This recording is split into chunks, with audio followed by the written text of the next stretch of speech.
This is St. Louis Cardinals baseball. This Memorial Day, presented by USAA.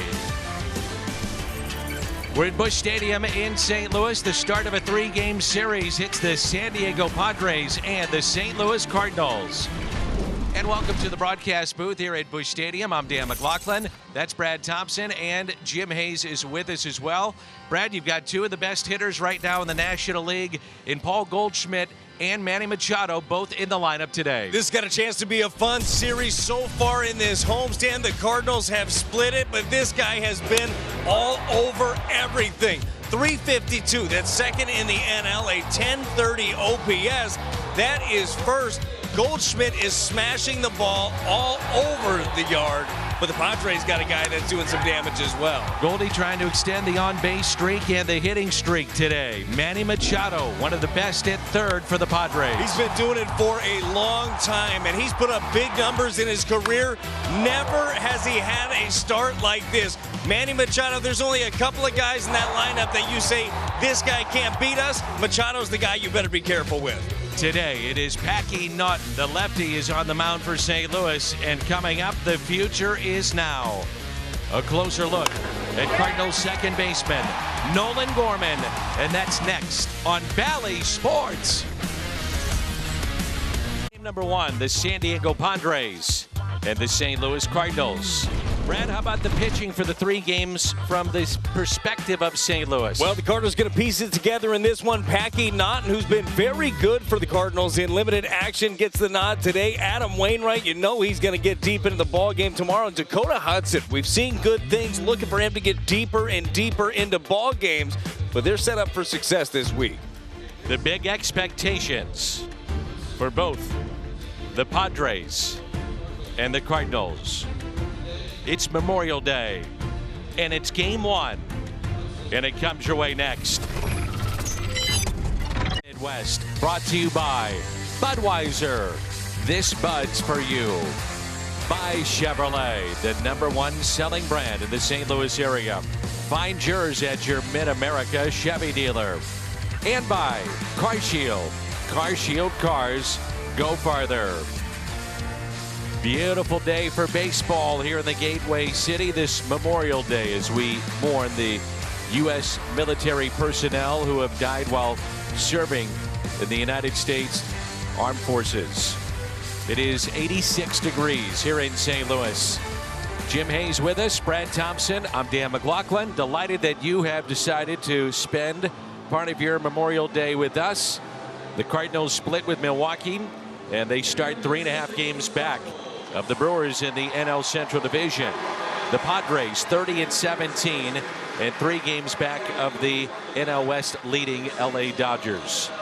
They're a good team, and this should be a fun series as Packy Naughton gets the start today for St. Louis. Yeah, Packy Naughton. It'll be a bullpen day. The thought is that Packy Naughton will get you through the order one time. We've seen Packy make one start so far this season against the Orioles. Ended up going 3 1/3, gave up 3, a couple of home runs in this one. Packy works quick, though, throws a lot of strikes. So looking forward to this opportunity and seeing exactly how the Cardinals piece it together throughout this one. Padres have had some of their issues offensively, and their lineup, though, is led by the outstanding Manny Machado. The Hyundai pitch arsenal for this lefty. Well, it's going to be a lot of sinkers and changeups out of Packy Naughton. Also has a good slider as well. And again, it's going to be about pace for Packy. He's going to be out there pumping strikes early, hopefully get some quick outs. Bob Melvin, long time in Oakland and now with San Diego. Profar at the top, then Machado and Hosmer, the former Royal. Luke Voigt, the former Cardinal. He's the designated hitter. Jay Cronenworth, Ha-Sung Kim, Austin Nola, and it's Trent Grisham and Jose Azocar. Skip Schumacher spent the last couple of years in that Padres uniform as a bench coach and was a first base coach as well. There he is on the left, and Ali on the right. And the Cardinals have a tough stretch of baseball coming up, Brad, because you've got a doubleheader this week, and that'll be on Saturday against the Cubs. So trying to figure out the 8 games in 7 days. As Profar, the switch hitter, leads their club in walks with 27, walking to the plate. And we are set for baseball.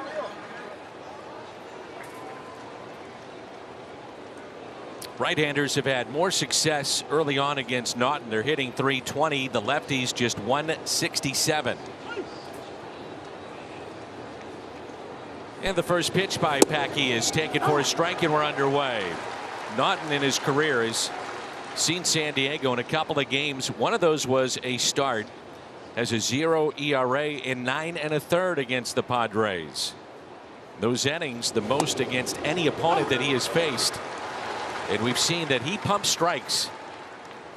You throw strikes, you work quickly. You get a good chance of having some success. There's a 0-2 pitch to Profar. Outfield is straight away. And it misses inside. Lance Barksdale calling the balls and strikes. Ted Barrett, your crew chief, he's down at third. Nestor Ceja is at second. Chris Siegel down at first. The umpiring crew for this series. Up and in, and it's 2-2.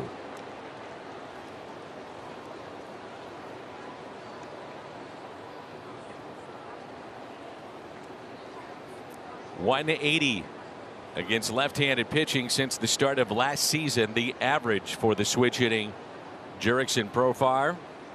And the 2-2. Little bit low. Naughton, his only start this season was back on May 10th against Baltimore.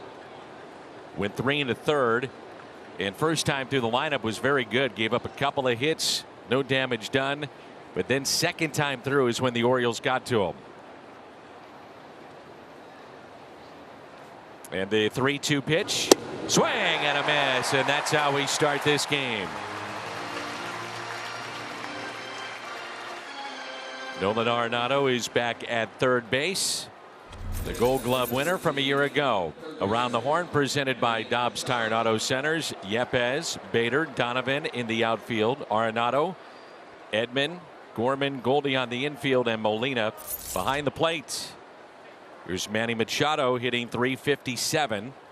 He's been dealing with what they're calling a tennis elbow, and they've kept him out of the lineup for a couple of days just to get the swelling down. Yeah, that tennis elbow, oftentimes like a tendonitis, little inflammation. Either way, if he's back in the lineup, you should be concerned. And a ground ball on the first pitch, hit to Nolan Arenado. 2 away. Eric Hosmer will be the batter.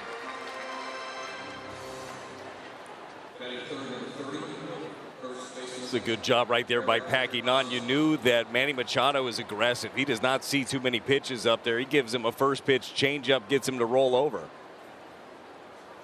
Packy's got that 4-seamer. Changeup has been problematic for him. 5 for 11 the opposition against that pitch. Good sinker and the slider. Here is Hosmer 0 for 2 head-to-head against Naughton. And that pitch taken for a ball. Last 7 games, he's 8 for 26. He's walked 5 times. They say he's really seeing the ball well.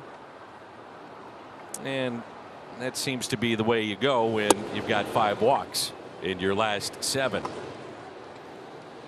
He's been good against lefties too. .373 the average against left-handed pitching. He's been really good. And again, remember Hosmer last year, and all the talk this offseason was, how do we trade him? How do you get rid of that contract? He's not what they expected.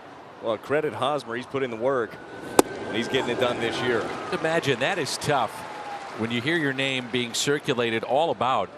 And apparently the deal that was close was the one with the Mets. And then you're back with the team that signed you as a free agent and trying to put that stuff aside. That's hit up the middle. Edman will make the play. Cuts in front of Gorman, ranging to his left, and a 1-2-3 for Packy Naughton. Happening in the books on this Memorial Day. And coming up, Tommy Edman, Nolan Gorman, and Goldie. No score. Lineup with 10 stolen bases. Nolan Gorman, his first major league home run over the weekend. Paul Goldschmidt is reached base safely in a career high 34 straight. Hit safely in 20 in a row. Nolan Arenado, Juan Yepez, Albert Pujols, the designated hitter. Yadier Molina, Brendan Donovan, Harrison Bader. Nick Martinez, a right-hander, getting the call today for San Diego. Well, anybody other than Corbin Burns after yesterday. What a performance that was by him. He punched out 11. Nick Martinez, the Hyundai pitch arsenal, sinker, changeup, uses the four-seam up in the zone as well. But with 2 strikes, that changeup is his go-to pitch. Edman in his last 10 games with 11 runs scored and 5 doubles. And a shift on the right side. And Tommy pops one foul and out of play. Right-handers hitting 290. The lefties 197 against Martinez. So some reverse splits against him. Tells you about that changeup, how good it is diving away from left-handers. And the 1-1. Out of play again. You see Nick Martinez just coaching himself right there, saying, hey, straight at the catcher, right down the middle. This is a guy, a student of the game, really dove into spin rates and drive line, Rapsodo, all those things. And the 1-2. Did that during the pandemic season. Said he had nothing else to do, so he took courses on analytics, sabermetrics, Rapsodo, all the various things that we hear about with the modern technology of the game, and improved his spin rate on all pitches. There's that changeup taken low and outside. 3-2.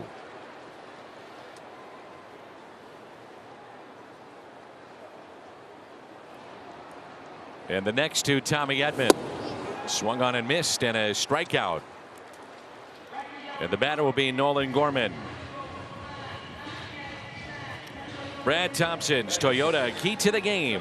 We saw a few of them there. It's hit the heater. Nick Martinez got that four-seam fastball that'll run up in the zone. He wants to set up that changeup. If you get a heater down the middle or up a little bit, let it rip on him. This is a good candidate right here. There's Nolan Gorman, who is 9 for 28 to start his big league career. Shift on the right side. And Gorman rips it out to deep right field. That ball is down, and it's off the wall. Throw into second base, and they got him. What a strong throw. Azokar with a rocket arm from right field and played it perfectly off the wall. It's a heck of a play right there by Azokar. Changeup, first pitch. He saw it up and drove it off the wall, but Azokar did everything that he should do in this one. First the swing, it's a drive. One hop, great throw in. Wow. And now it's Goldie. So he chops one foul. So during the 20-game hitting streak, which began on May 7th, he's hitting .446. And it is the second longest active hit streak in baseball right now, behind the Dodgers' Trey Turner. He's at 21. The 0-1. So day games, a lot of different things go on. Some guys will hit on the field if they want to. Other guys just hit in the cage, do different things. Walking by downstairs earlier, I see Goldie. Hits it softly the other way. Hosmer on a hop to Martinez. He'll get 3 hits later. Goldie's the only guy in the video room breaking it all down. He's going to have his number at some point today. Inning rolls in. We check in with Jim Hayes. Jim, what do you got? Danny, a pretty important backdrop as the Cardinals take on the Padres today. America remembers its fallen heroes who made the ultimate sacrifice. In honor of Memorial Day, the Cards and other teams are wearing a patch that says, "Lest we forget." Brendan Donovan, whose father is alive and well but served in the Army overseas, told me it's important to remember those that gave their lives serving, not just them but their families. It is the ultimate sacrifice. Danny, Brendan told me we have so many great things in this country because of the brave men and women who risk their lives on a daily basis. True that, right? Absolutely. In 20+ years, his father, nearly 30, serving in our military, and the "Lest we forget" language adorning the poppy on the jersey. And that red poppy, also known as a remembrance poppy, has been a symbol of lives lost to war since World War 1. So players wearing that across Major League Baseball. And St. Louis native, former Cardinal Luke Voit, now with the Padres. The designated hitter. And the 1-2. Bob Melvin talked about Luke Voit taking extra BP over the weekend in San Diego, and they think that he may have unlocked something. And the same can be said for Nolan Arenado, who did that over the weekend as well for St. Louis. And a swing and a miss. Strikeout number 2 for Packy Naughton. So 4 up and 4 down, and on this Memorial Day, baseball pauses to remember those brave men and women made the ultimate sacrifice in service to our country. Go to MLBcommunity.org to learn more about how you can support military families grieving the loss of a loved one. Jake Cronenworth hitting .207. So it's Machado, Hosmer, pretty good numbers to start their season, and then after that they're really looking for offense, and in particular looking for some kind of power. They are definitely. Those are the 2 guys in the lineup as you're looking at it. Don't let Machado, don't let Hosmer beat you. Other than that, attack these guys. Go for it. I mean, until they prove to you they can beat you, those are the guys that you're going to go after. And obviously they're missing a big piece of their lineup in Fernando Tatis Jr. He's expected maybe later this month. The BJC healthcare injury report, one of the great young stars in our game, and that's Fernando Tatis Jr. Had surgery in March. He had a fracture in his left wrist. And this is actually the first trip that he has been on. He's here at the ballpark doing some baseball related activities, but still cannot swing the bat. Yeah, well, I'm sure for him it's nice to be able to be back around the club. He got to the point during his rehab where being down in Arizona is not helping him. Everything that he could do with the team. So you kind of feel like you're a part of it again. And the fact that this team has been able to do what they're doing now, sitting here with a record of 30-17, without him, that's big. But it's been all the pitching. The pitching staff has been good. Bob Melvin has gone about it with essentially a 6-man rotation. Now they're in a stretch of a ton of games, the midst of 31 games in 31 days, but he'll go with a 6-man rotation. But yet with those guys, he is going deeper than any other manager with his starters. You'll see them stay in games as Naughton picks up the strikeout. That's number 3.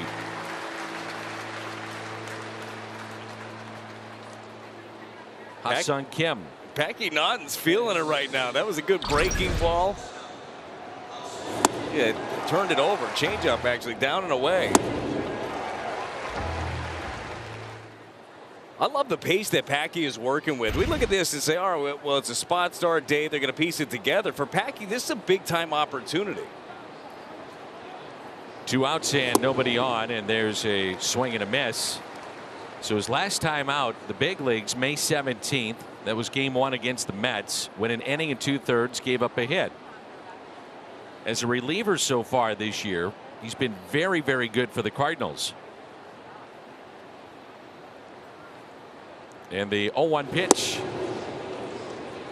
doesn't get the call. It's off the plate, and it's 1-1. Pretty good spot right there. To your point, as a reliever, he hasn't given up a run. Exactly. As a reliever. As a starter, he's given up the 3, and it was a couple of home runs. Cedric Mullins got him. Nevin got him as well. But he pumps strikes. That's what you like about him. Here's a 1-1. And that was the second time through the lineup when Mullins hit the 2-run homer.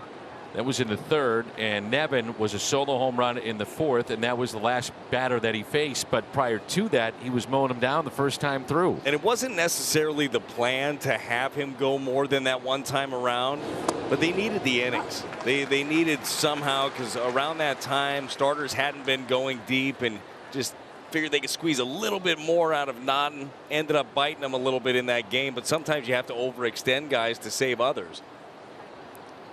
The 2-2 pitch. Line to left field and a base hit. Ha-Sung Kim, a 2-out hit, and the first base hit for San Diego today. The batter will be Austin Nola. Had 2 strikes on him, tried to elevate with the fastball here, doesn't get it up enough. This is belt high middle. Good swing by Ha-Seong Kim.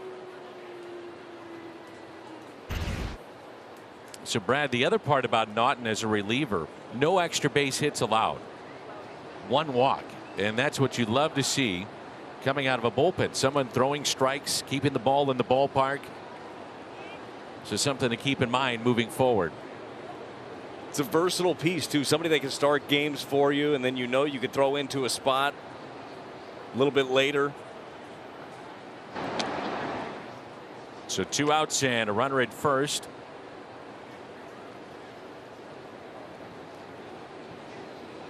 The Cardinals, because of what we're talking about, probably will not let Naughton go very deep into this game. Maybe, 2 innings, possibly 3. More than likely, you would see Andre Palante at some point in this game, and that's a strike. Been very encouraged with what we've seen with Palante. As you see him start stretching, getting ready to go out there. He'll eat up some innings in the middle of this ball game. You do have a doubleheader coming up next weekend. Be interesting to see what direction the Cardinals want to go in. Zach Thompson is pitching well in the minor leagues. They have another lefty that they like. You've got Jake Woodford down there. You've got Packy Naughton. Do you extend Andre Palante and let him go 4 or 5? That's what he did in the minor leagues. He started. I mean, you could do that. There's a lot of different options that they have at this point. We'll see. Yeah, I definitely like the idea of Palante being stretched out. You have a lot of guys late innings with big arms. He could bring another one of those swing and miss type guys to your rotation. I like that. Jake Woodford, as you mentioned, he was the corresponding move. He was optioned to AAA today to make room for Packy Naughton, but with a doubleheader, you can bring back a 27th man, so he would be eligible for that.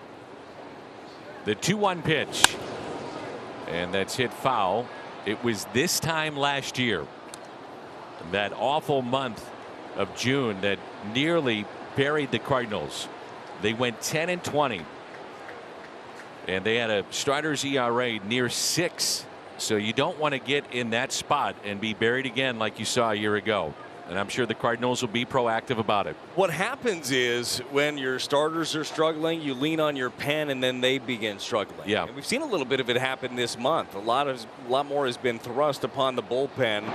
ERA has inflated a little bit. Now you still have your individuals in the back end of the pen in games that you're winning. They've been really solid, but it's a long season. And sometimes you'll see a manager make a move and maybe at the time you say, I don't know about that. Well, he's not managing just for this game. It's the rest of the week. It's the rest of the month. It's the rest of the season. The 2-2 pitch. He got him. Strikes out. 3 in the inning. He's got 4 in the game. Nice work. Nolan Arenado is coming up. Didn't take long to get to the big leagues with Baltimore. He was up in 2012. He's at third today as we go around the horn, presented by Dobbs. Parts of 7 seasons with the Orioles, then traded to the Dodgers. They knew that they were not going to be able to re-sign him, and then signed as a free agent with the Padres, and he's in year 4 of that deal. One of the most exciting players in the game, too. I mean, I enjoy watching him. I think, too, we've seen him grow up at the big league level. Came in so young, has grown into a leader. Got a rocket for an arm over there at third base. Could play short if you needed him to. Yes. Arenado head-to-head with Martinez, 1 for 2 with a double.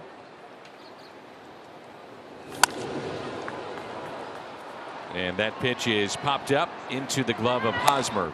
Now I'm going to say this, talking with some folks about the approach of Nolan Arenado, that doesn't surprise me.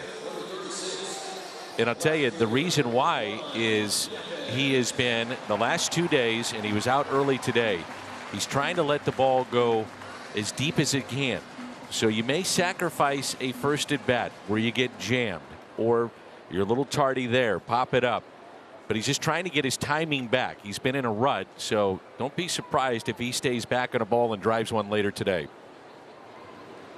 He said his BP today was loud. I was down there watching him today, and it was exactly as you're describing, really working on that timing. We focused on him, that front-to-back movement that he has, and then attacking the baseball, but trying to drive it out to dead center, trying to drive the ball the other way.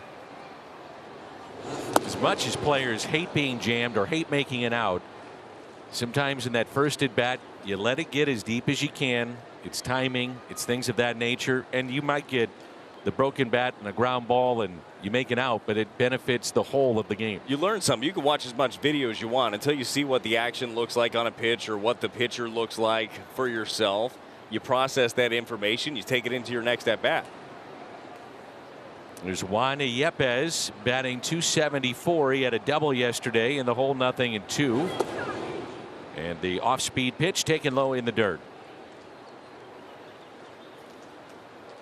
Well, if Martinez does get you to this point, get 2 strikes on you, that's exactly what he's going to throw. That changeup is his out pitch. And the 1-2 pitch to Juan Yepez. There's the changeup again, and let's just say he was out in front. He was definitely out in front. Snap hooked that one, just happened to get a bat on it. And Martinez shook to that pitch. Fastball was called first pitch by Nola. He didn't want that. He wanted that changeup again. Martinez, an interesting story. Originally drafted by Texas, 18th round in 2011 out of Fordham. He was a two-way player in college. How about that? Defensive swing, fooled swing, doesn't matter. Put it in play. And a base hit for Juan Yepez in the second hit for the Cardinals. That's exactly how you draw it up right there. Put your best swing on it. Wow. Hey, sometimes you have to protect. Good knuckle curve right there. Down and in. Wide open right side with the shift, and Juan Yepez got something going here. I'm not sure if he's going to try to duplicate that swing again. But boy, that's something. Let's talk with Albert in the clubhouse today, and I said, I think if you would have hit, if that challenge went the Cardinals' way, he had number 684. And he said, you know, I had something on Suter to make an adjustment. I felt pretty good going into that at bat. He said, I might just go ahead and get it today, though. He said he felt pretty good. Been working on some things in the cage. 4 home runs this year, and he's driven in 13. The short lead at first. And the 1-0. The high fly ball to left fielder Jurickson Profar, and he'll make the catch.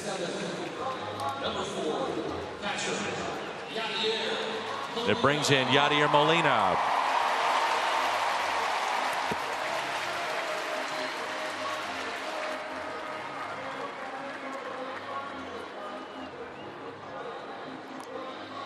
So 2 outs and a runner at first. Yadi with the most hits ever at this ballpark, and he's 5 away from 1,000 here at Busch Stadium 3.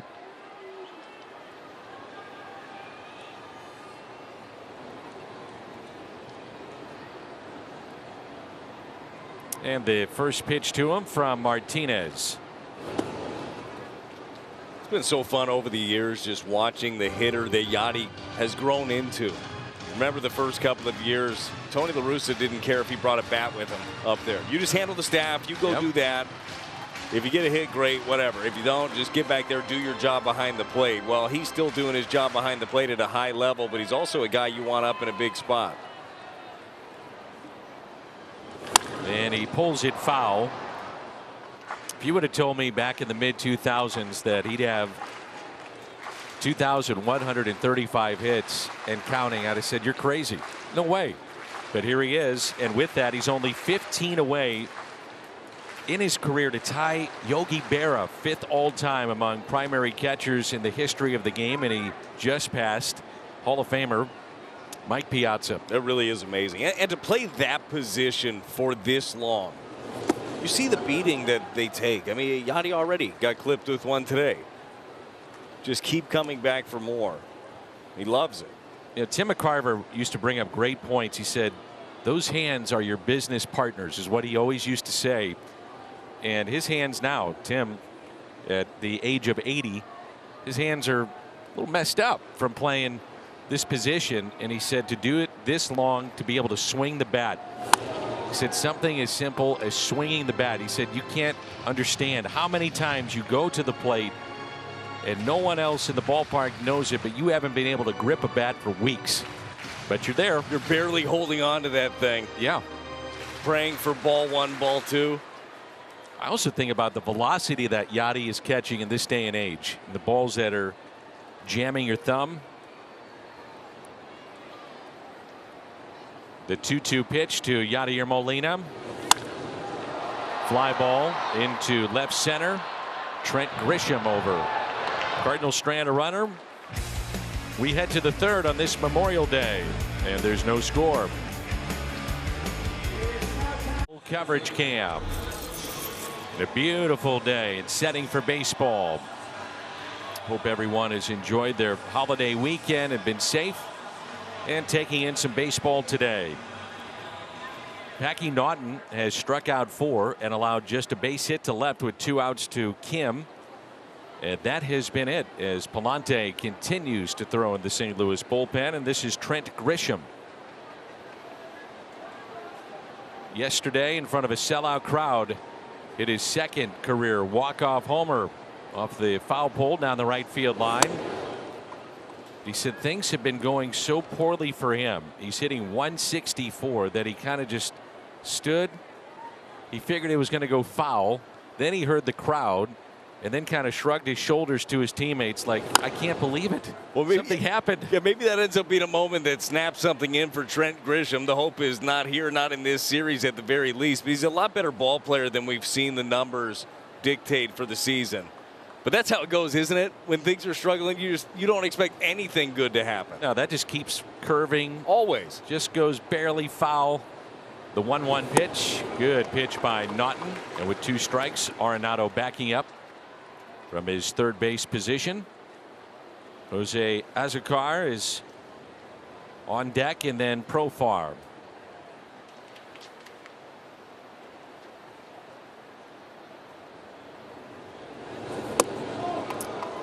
Well, Grisham comes in 3 for 31 against left-handed pitching. And in his last 10 games hitting an even 200. So it's been a tough start to his season.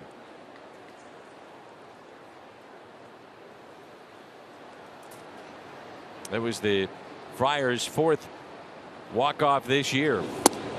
The fastball taken low and away, 3-2. We were talking yesterday as the Cardinals found themselves in a hole against Corbin Burns. And look, not too many people are digging out of that one with him. But the Cardinals don't come back in games a lot. It's just not part of their MO. On the flip side, the Padres, they come back more than any team in baseball. The 3-2 on a hop to Goldschmidt. Naughton to the bag and the out.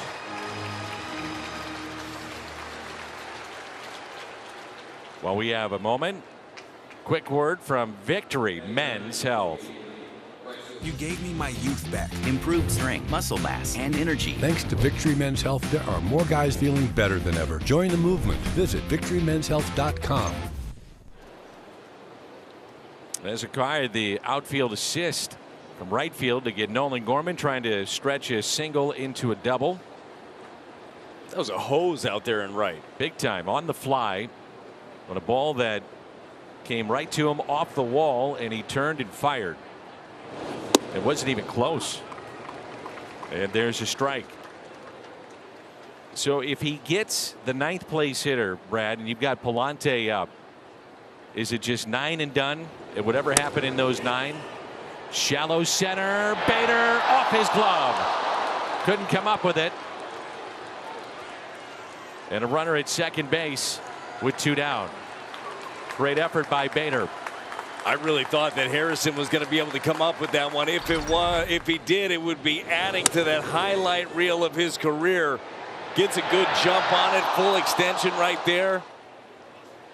Just missed it. And to answer your question, we'll never know.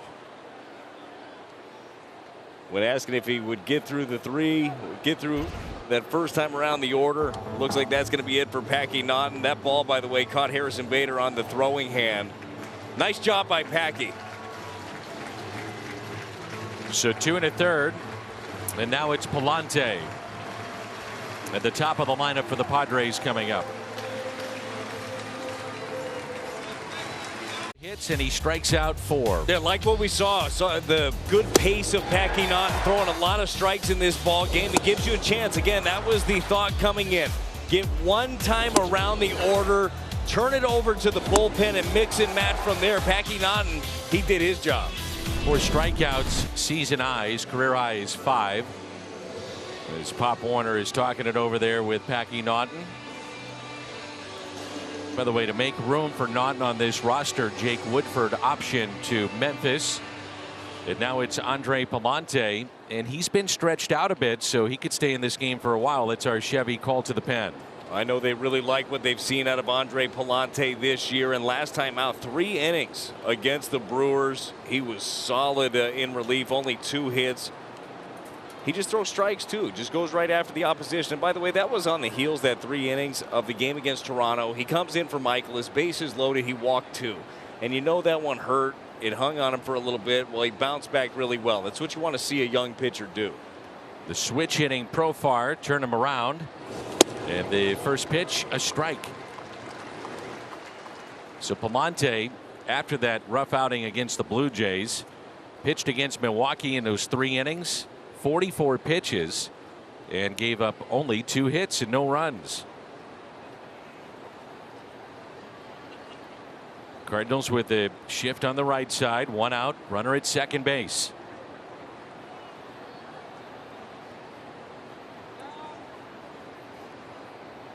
And the 0-1 lined into center and a base hit. That'll get down, and it's 1-0 San Diego. Profar drives in his 23rd.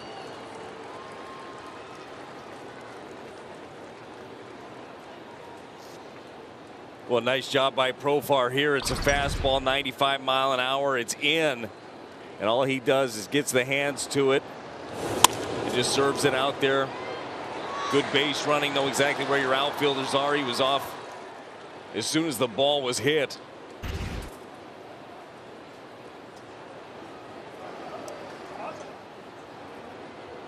It officially closes the book on Naughton. That run charged to him, and now it's Manny Machado grounded out to third on the first pitch that he saw. Doesn't matter, lefties, righties, Machado has been destroying the league. 8 home runs, came in batting .357 against lefties, hitting .386. The righties right around .350. We were breaking down the splits yesterday too of Paul Goldschmidt, the other hottest hitter on earth, and we were talking about how he hits fastballs really well and anything else he's hitting. Well, that's the same case with Machado. He's hitting .363 against the fastball, .351 against everything else. The guy is just locked. And the Cardinals with the shift. That pitch taken low, and it's 1 ball and 1 strike. Comparison between Machado and Goldie. We forget that Goldie was an 8th round pick in 2009 and developed into one of the top players in all of baseball. A pretty good value there. Tell you what I'd like to see is that bottom line. 2 of the most durable players in baseball since 2015. Those guys are always out there. I was talking with Goldie the other day, and he said once he got to St. Louis and experienced spring training just for a little bit, he said that was it. He said I knew this is where I wanted to be. He said my agent, their group, understood that it's about family and a chance to win, not necessarily maximizing every single last penny. He said I was comfortable right from the get-go, and I knew it. Once I got to St. Louis, took it in for a few weeks, this was it. I won't say that other guys haven't done that, found a fit and didn't go get every dollar, but I will say this, it's a rare breed. Yeah. When you're in a game where you have so many people in your ear saying, well, we can get this place and we can do that there and we can get you this endorsement deal. Find a place that's good for you, and that's exactly what Goldie has done here. The 2-2 is pulled foul. He said that was kind of one of the benefits of being an 8th round pick. He said, I'm not a bonus baby. There's not a ton expected of me. And so as it got better and better and better, he said that the folks that represent me are good people and they understand that it's family first for me and comfort. And he said, obviously, they've paid me handsomely, but this is where I wanted to be. His off-season home is now in Jupiter. He loves that area of the country, too. So that helps. The 2-2. Throwing the kitchen sink here at Machado. You have to. You can't show him the same look too many times. He'll have a beat on that. Machado's up there swinging, too. He's not a guy that really works counts. He gets anything near the zone, he's going to let it fly. He's averaging under 4 pitches per plate appearance, so this is a rarity here. So the Cardinals turn 2. It'll be Gorman pretty much right at the bag as they play him to pull on the infield. It's another 2-2 pitch from Palante. He got him, and a strikeout of Machado.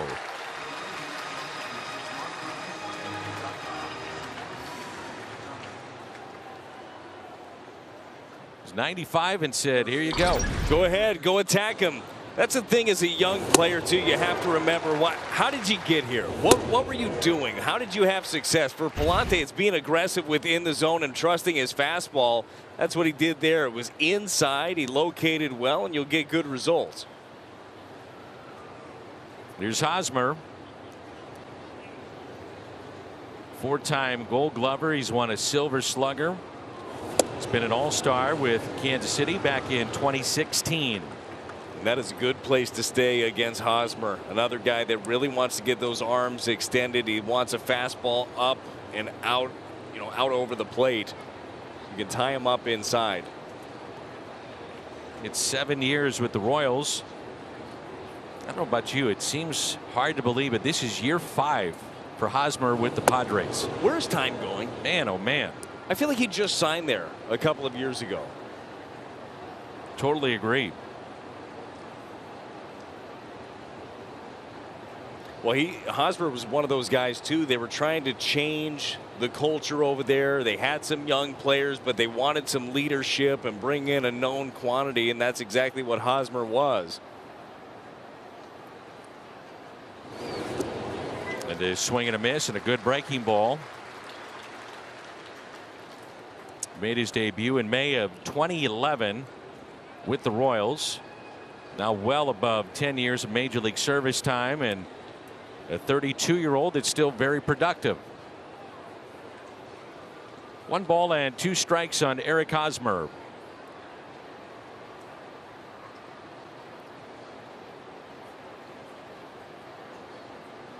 Seen him a lot in interleague play when he was with the Royals, and the Cardinals have held him to a .241 average, nearly 200 at bats, and just 4 home runs. It was pretty crazy with the Royals how all of those contracts hit at the same time, wasn't it? It's like now you see them, now you don't. You have to stagger them. Yeah. Especially in a small market like that, having that many players come up at once. Tough to keep all of them. The 1-2 and a swing and a miss. So Palante back-to-back strikeouts, but the base hit by Profar. That run charged to none, and it's 1-0. Ages 16 and older take home the Nolan Arenado jersey courtesy of Scott Credit Union, and get your tickets at cardinals.com/promotions. Boy, we have had some great crowds this weekend. Another big one here today. Brendan Donovan, then Bader and Edman. And the first pitch taken just a bit low. Brendan hitting .288. With a home run and is driven in 9 and in right field again today. Good changeup, 1 ball and 1 strike. That thing is effective. Arm action looks exactly like the fastball, just dives under the zone.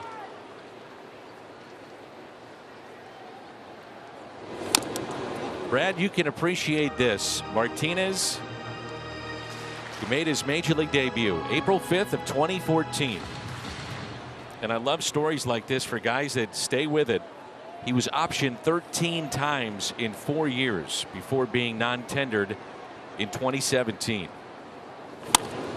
You know a thing or two about that, going up and down. It's not easy. You stay with it, and here you are in the big leagues, have a spot in the rotation. Good for you. Well, and continue to work, and that was the thing. So he went to Japan for 4 years, reinvented himself a little bit, and not only did he come back after pitching in Japan and made it back to a big league roster, he got a 4-year contract. Now he's got an opt-out after each one of the first 3 years, so the hope for him, and I believe it was a 4-year, $25 million contract, something like that. His hope is he has a great year, he opts out and cashes in again. But you keep fighting and you keep battling. If somebody's going to give you a uniform, you keep playing. He said he did not want to go back to the minors. He had had enough of that. So he watched Miles Michaelis, Merrill Kelly, Chris Flexen has done this, Pierce Johnson. They take the chance by going overseas. Off the bat of Bader out to left, and an odd angle to make the catch. It's Profar. So he goes to Japan, and he said, I felt like I was a depth guy, and I had to change the view of Major League Baseball about me. I'm more than a depth guy. So he had a solid season in Japan, was injured in 2019. The pandemic hits in 2020, and that's when he became both Driveline and Rapsodo certified in online courses and learned all about the spin rates and the different things that you have to do to try to compete at this level.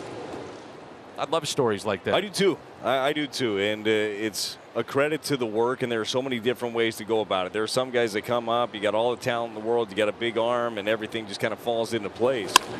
Got others that have to go a different route.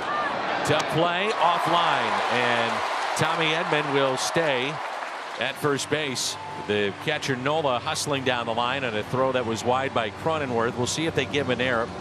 Be a tough one with the speed of Edman. I think that probably ends up being a hit on this one. Tommy Edman does a good job of getting down the line. It looked like Hosmer actually was going to end up costing you a couple of or an extra base here by not just coming off of the bag and getting that. And it brings in Nolan Gorman. Also, Martinez was part of Team USA. Last year, as he pitched in the Olympics, represented our country. Here's Gorman, who singled off the wall in right, tried to stretch it into a double, and was thrown out. Edman with 10 stolen bases this year. But guys that persevere, and this game has seen a bunch of them, boy. Just hanging in there long enough.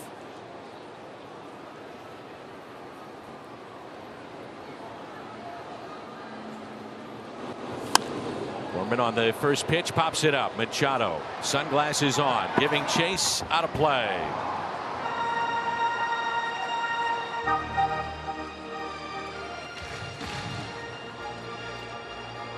Got to think that Tommy Edman wants to be aggressive with 2 outs. Austin Nola is caught 2 of 20 this year. In his career, he's 13 for 79. That's 16%. Well, you also, think how difficult it is going to be to string together a bunch of hits, so you be aggressive early. Your worst case scenario, I guess, you get thrown out and you got Goldie leading off. Exactly. And Gorman coming up too.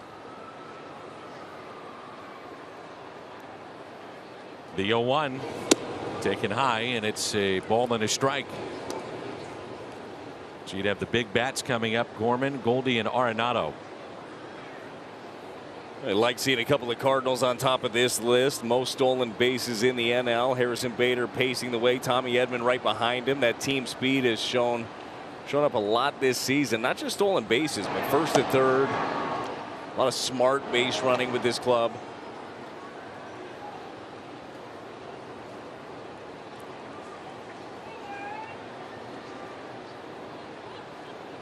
Second baseman Cronenworth very deep from his position and well into shallow right field.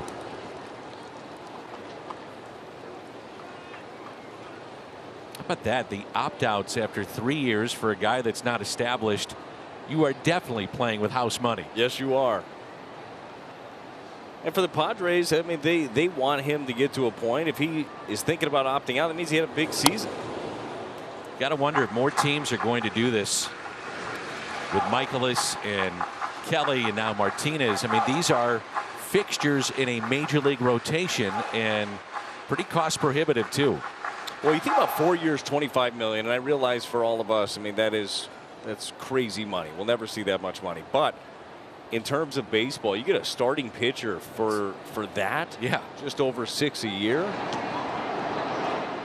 You have value, and we know how good Michaelis has been. Now, Michaelis had his 2-year contract, parlayed that into a new 4-year deal, and these guys are just so effective and can be so effective, and it tells you why these teams spend so many resources on scouting all over the place and having a presence, in Japan and presence everywhere. And the 2-2 is hit out to deep right field. Did he get another? Gone! Gorman puts St. Louis on top. 2-run homer and his second in the bigs.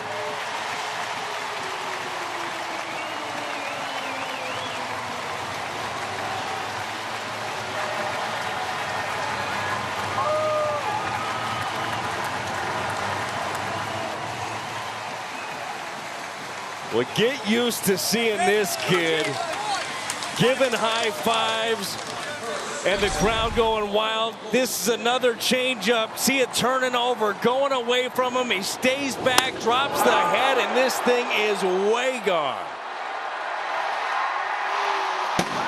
Wow. Both his home runs over the bullpen and right. The strike to Paul Goldschmidt. Well, you can live with the error too when he does that. That's for sure. It took Goldschmidt till his final plate appearance yesterday to extend the on base and hitting streak.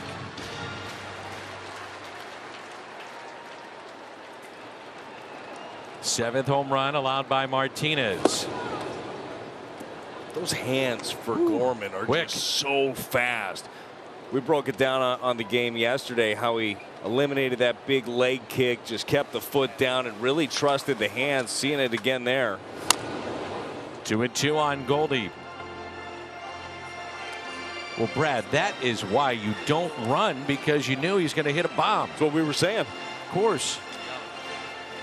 I mean, why take that chance when you got that kind of power at the plate? No, I think the analytics would back that up. Absolutely. I know you love analytics. You dive into it, study it nightly. I'm trying. My head hurts sometimes. Me too. I'm not a big numbers guy. But that is the game now. And it's not purely analytics by any means. But it's the blending of the two. You got to go old school baseball. You got to dig into the numbers, and you find the middle ground for everybody. The 3-2 pitch. And the on-base streak continues for Goldie. So Goldschmidt now has reached base safely in a career-high 35 consecutive games. And it brings in Nolan Arenado. Popped out to first. Let's see if he lets the ball get deep and what kind of damage he can do. Just keep imagining this lineup when these two guys are both hot at the same time. Player of the month in April here for Nolan Arenado. Goldie on his way for player of the month for May. And the first pitch off the plate, and time called by Nola. All this being done with 2 outs. The infield hit on a throw that was just wide. Cronenworth to Hosmer. Gorman, the 2-run homer, his second. He now has driven in 7. Goldie the walk, and Nolan Arenado.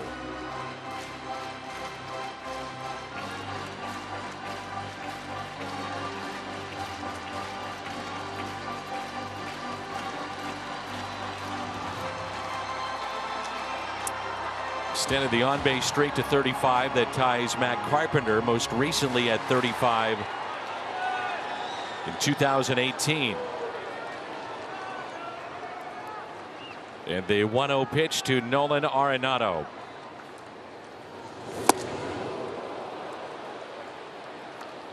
That's some anger in that swing. That's a healthy hack. Yeah.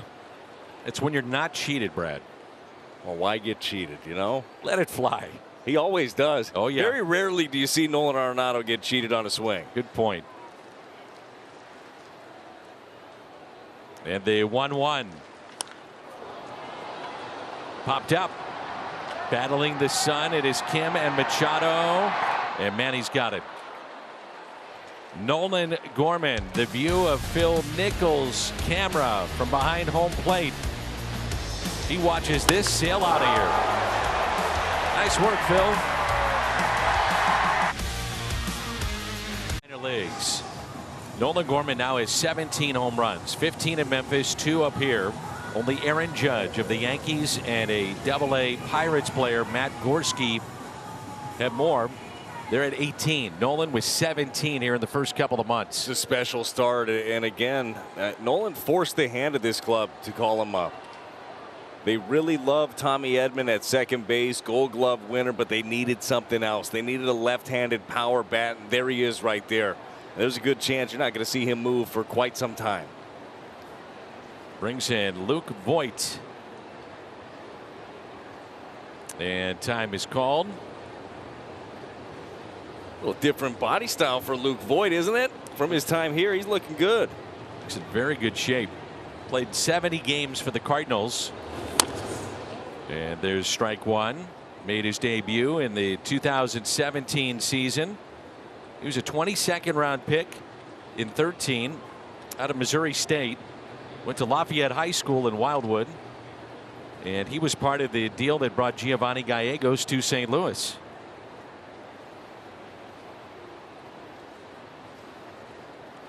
And the 0-1 pitch to Voit, who struck out his first time up. Jimmy, what do you have on Luke? Yeah, today is the first time he's back as a visiting player. He told me last night getting off the plane and driving past the arch, a lot of memories were coming back. Luke said that as he walked into the stadium today, there were goosebumps. And Danny Luke also said, he said, I'll have a ton of family here over the next 3 games, so it's fun being back. But to be honest, I don't miss the heat.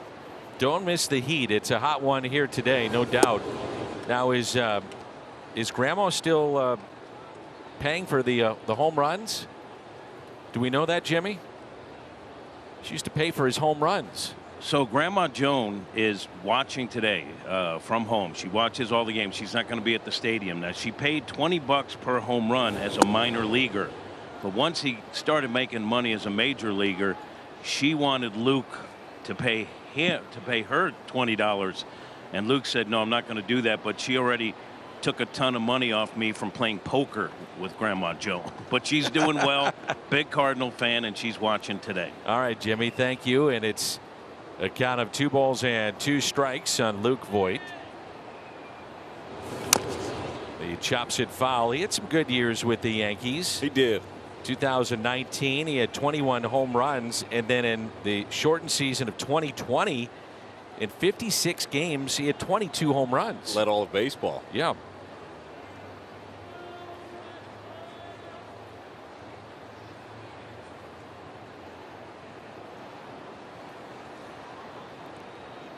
Here's the 1-2 pitch.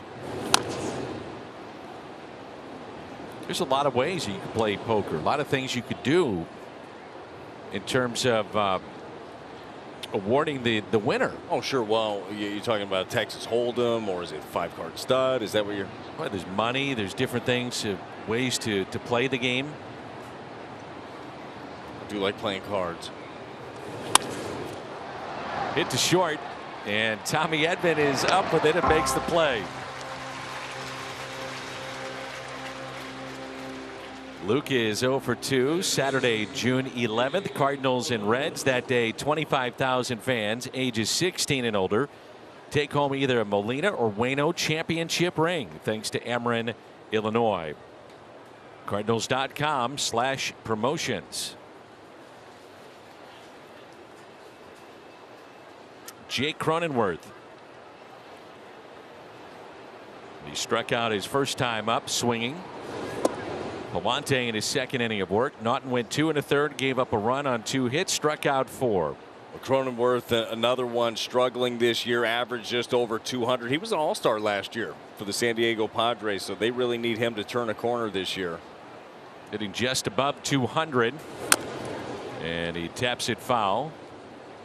When Mike Shildt was relieved of his duties as manager here in St. Louis, he joined Major League Baseball and he joined the Padres and was on their major league staff for a while. Matt Williams, third base coach, had some medical work done, and so Mike was asked to be the third base coach, but his title with the Padres, player development consultant, and so he's kind of traveling through the minor leagues. Much of his summers spent in Arizona, and so he is with the Padres now. Would believe it won't be too long. We'll see him in a dugout managing. I would totally agree, and I think it's a really good role for him, and more specifically, it's a really good role for any of the players that get a chance to work with Mike Shildt. Great in player development. Lined into the gap into right center. Donovan cuts it off, and Cronenworth will stop at first base. Mike's background was in player development, so good. Knew so many of the players that were coming through the system. Managed for over a decade in the Cardinals system.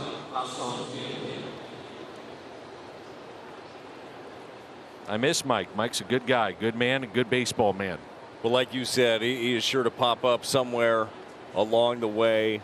I know his name was rumored about in many managerial openings, including this Padres team, obviously, before Bob Melvin ultimately got the job. I think he interviewed with the Padres, did he not? So the one out base hit, and here is Kim, who's singled to left. Kim on the road hitting right around 300 at home. He's below 150. He's got 1 double, 1 home run at home, 7 doubles, 3 homers on the road.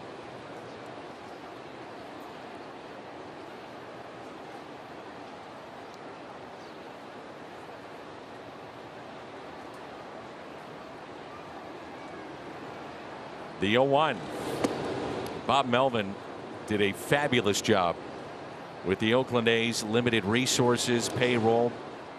Player would get to a point where he's going to make some money. He'd be traded away, and they'd find a way to win.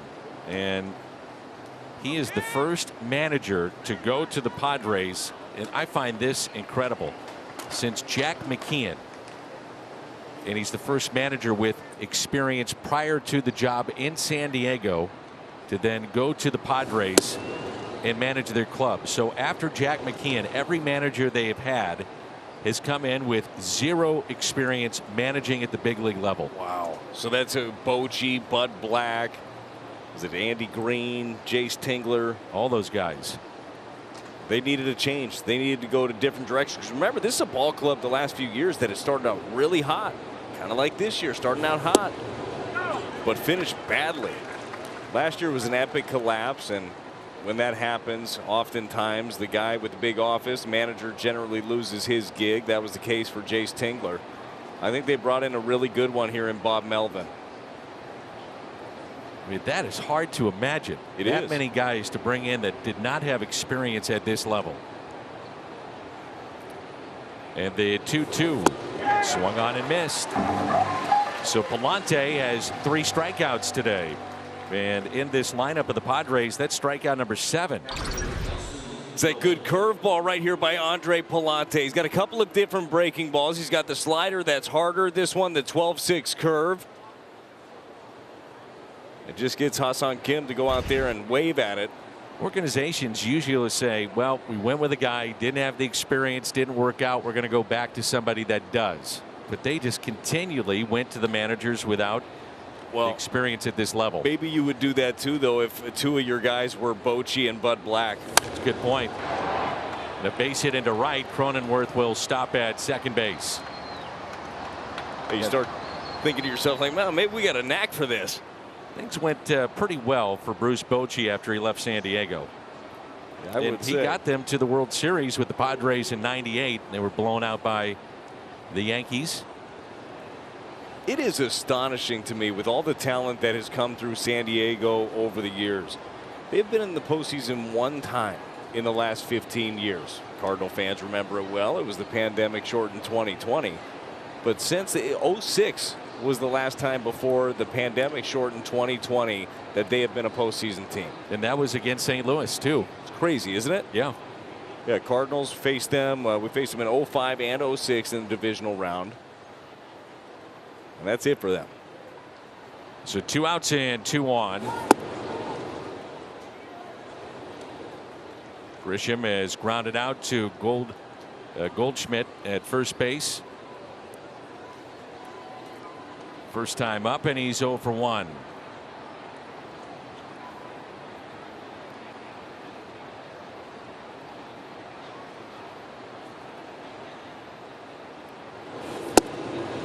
Padres first base coach is David Macias, and he and Goldschmidt were teammates at the Woodlands High School in Woodlands, Texas. Macias a couple years ahead of Goldie. Macias went to Vandy and Goldie went to Texas State. I'm guessing they have a Goldschmidt wing over there at Texas State. I would think. And with his contract he just signed, they should call him. That ball got away into center, but no damage done. Yeah, no harm, no foul on that one. Andre Palante just doesn't get himself spun around totally. You got to make sure you get your momentum going towards second base on this one. Tommy Edman gives him the open glove, and as you see, just never fully gets towards second base.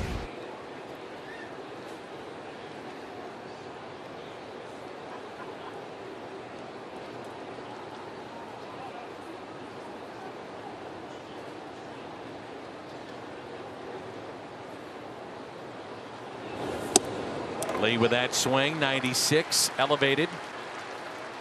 And it's a count of 1-2 with 2 outs and 2 on.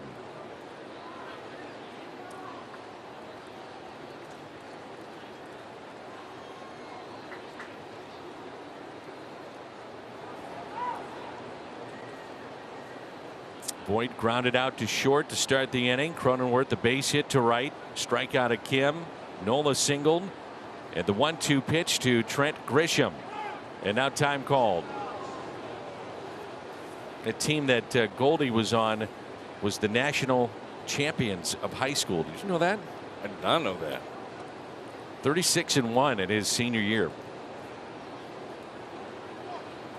Pretty good players coming out of the state of Texas playing year round. The team that beat him once should throw a parade. No kidding. Just missed. Some good life on that fastball by Palante. That's 97 down.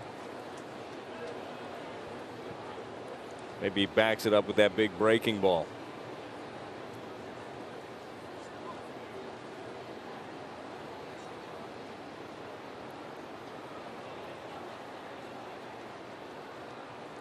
And the 2-2 got him. 2 strikeouts in the inning and 4 thus far for Palante.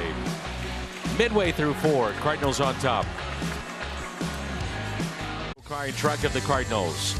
Jack in the Box. Try their popcorn chicken combos for $5.99. Get it classic, spicy, or 50-50. And presented by your friends at State Farm. Like a good neighbor, State Farm is there. The famous Art Hill aligned with the flags of fallen soldiers as we mourn the U.S. military personnel who have died while serving in the United States Armed Forces this Memorial Day. Juan Yepez, Albert Pujols, and Yadier Molina for St. Louis in a 2-1 lead. Nolan Gorman, his second major league home run. 2-run blast back in the third. Yepez singled to right his first time up. Strike 1. Juan Yepez in that first at bat, it was the emergency hack breaking ball in, just served it through a wide open right side, looking to hit a laser here. Inside. And it's 1-1. Cubs and Brewers in a doubleheader today. Brewers leading 7-6 in game 1. That's a tough week when you've got a pair of doubleheaders, which the Cubs will have to deal with. The Cardinals in a doubleheader on Saturday. But 2 in 1 week is tough. You got to plan accordingly. You can't just go the day beforehand and say, all right, well, I guess this is what we're doing today. You have to map out a plan for it. You got to be able to utilize your system. We've seen the Cardinals do so much of the utilizing their shuttle from Memphis back and forth. The strikeout of Yepez got him with the breaking ball, and strikeout number 2 for Martinez. Pretty good sequence right here by Martinez. Fastballs in, and then breaking ball away. Just had him conscious of that pitch on the inner half. You can see it just buckles him right here. Don't like that flinch. Albert fly to deep left his first time up. He's 2 hits shy of Paul Molitor for 9th all time in baseball history. Interesting to have Albert in the lineup today. He's 1 for 18 against Nick Martinez. And the 0-1.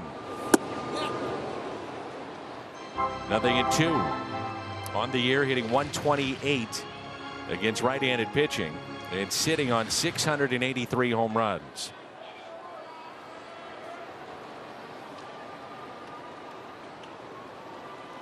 The 0-2. The changeup did not go.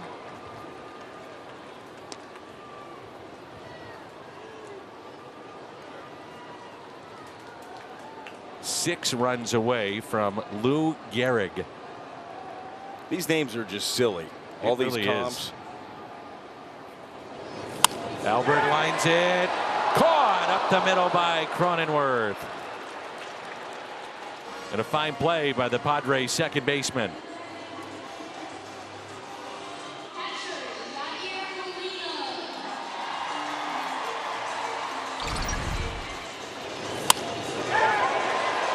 Oh, what a play. Timed it perfectly.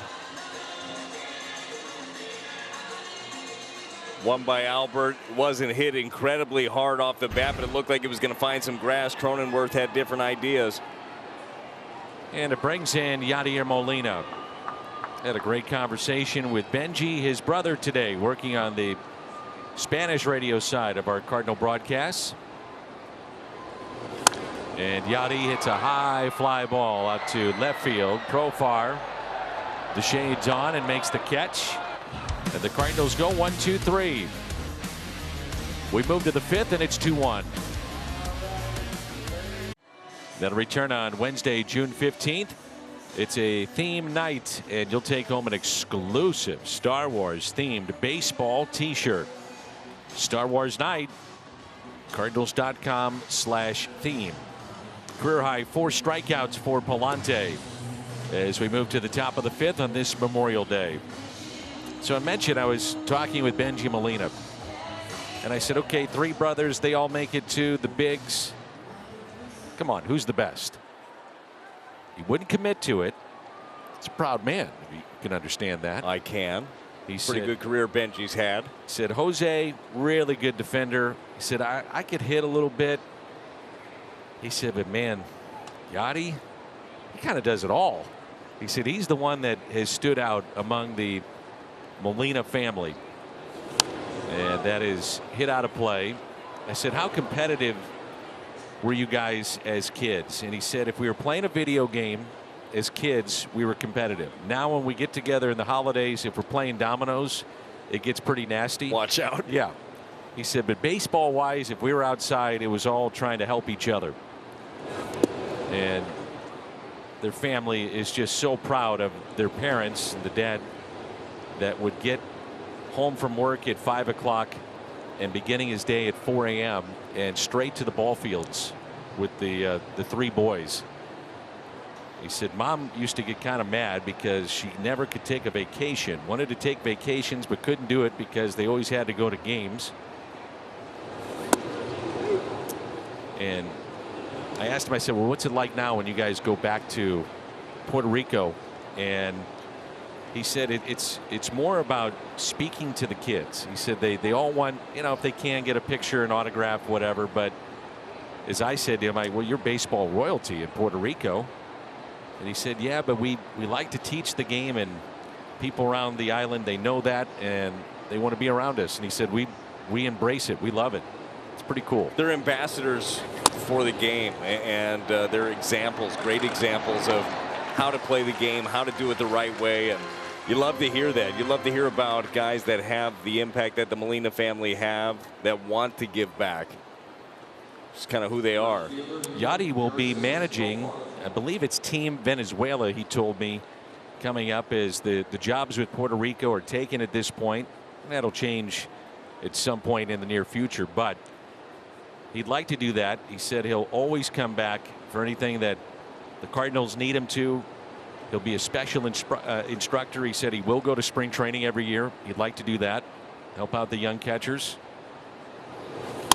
And a base hit out to left off the bat of Jurickson Profar, back to the top of the lineup, and he's got 2 hits.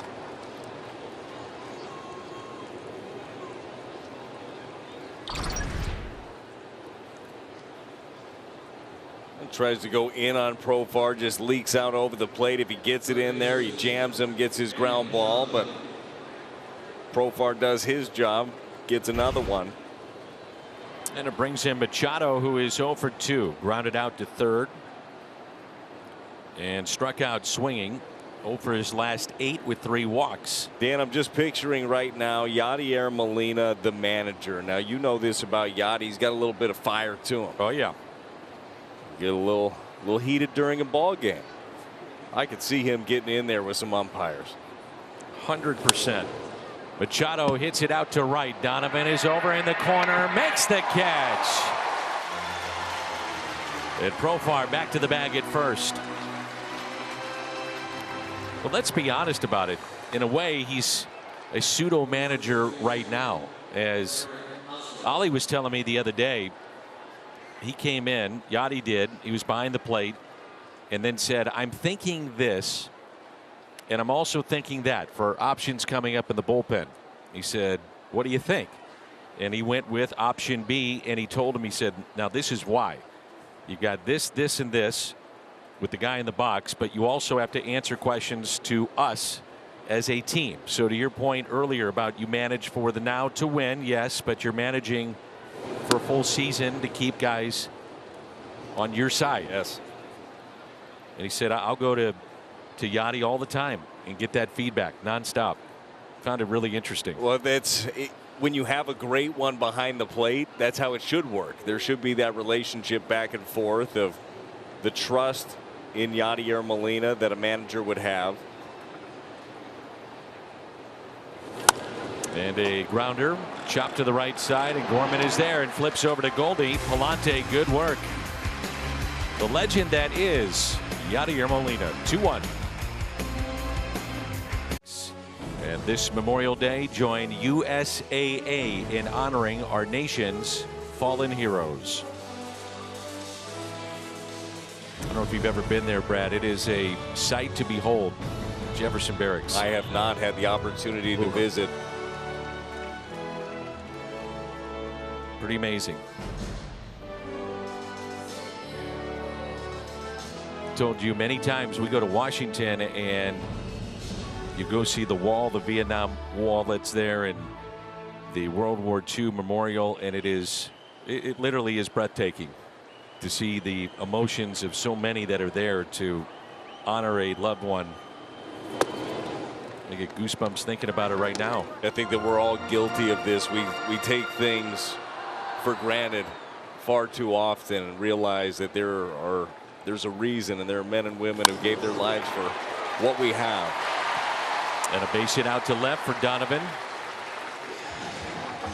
First time I ever went to the World War II Memorial. It's kind of like when I go to Kansas City. I always make a stop at the Negro Leagues Baseball Museum. I go to Washington. I go to the World War II Memorial. But the first time I was there, it was an older gentleman, and he had never been there, and he was there with his granddaughter and his daughter, and they were Cardinal fans.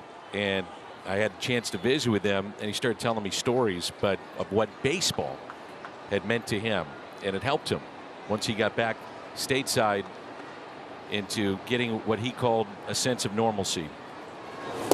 It was amazing. He was from Tennessee and a Cardinal fan. Well, it is cool to see how the game of baseball can be a uniter. No matter what you're going through. Maybe this can be a couple of hours where you just think about baseball. You think about that and have friends and have family that you can enjoy the game with. A 1 pitch. Bader, base hit into shallow left center. Donovan read it perfectly. On his way to third. No hesitation. Runners at the corners and nobody out. We talked about it just a little bit ago, the team speed here. Team speed doesn't necessarily mean stolen bases, although the Cardinals steal a lot of them. Might steal another one here with Harrison Bader standing on first and Donovan on third, but good read, off to the races as soon as this thing is in the air. That first to third really started with Ali and Mike Schilt getting a hold of the team and saying, hey, we've got to clean up defensively, which they did, but also the aggressive nature of base running, in particular first to third.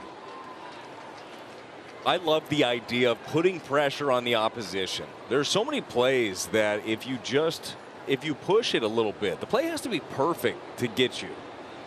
And they've done that. They put the pressure on. And Harrison Bader sitting over there at first base, 13 steals, leads the National League. That puts pressure on a pitcher. No doubt. Has not been caught this year with the 13 steals.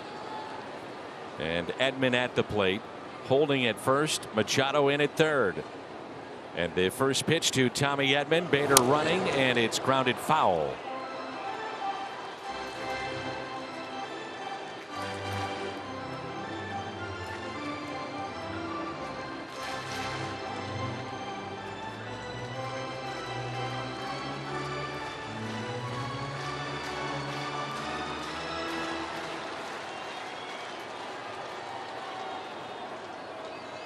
Edman struck out first time up, then the infield hit, and a run scored on the home run hit by Nolan Gorman.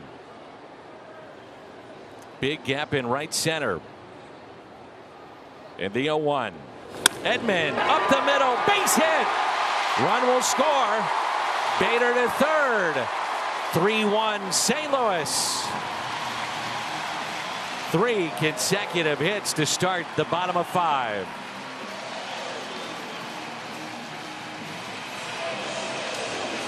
Well, the ball's thrown down the middle, hit it right back up the middle. That's exactly what Tommy Edman did to this 93-mile-an-hour sinker. Simple approach, line drive right back up the box. That aggressive base running by Donovan pays off as he cashes in easily. Got runners at first and third again now for Nolan Gorman. Find it interesting here with the Padres. We mentioned it.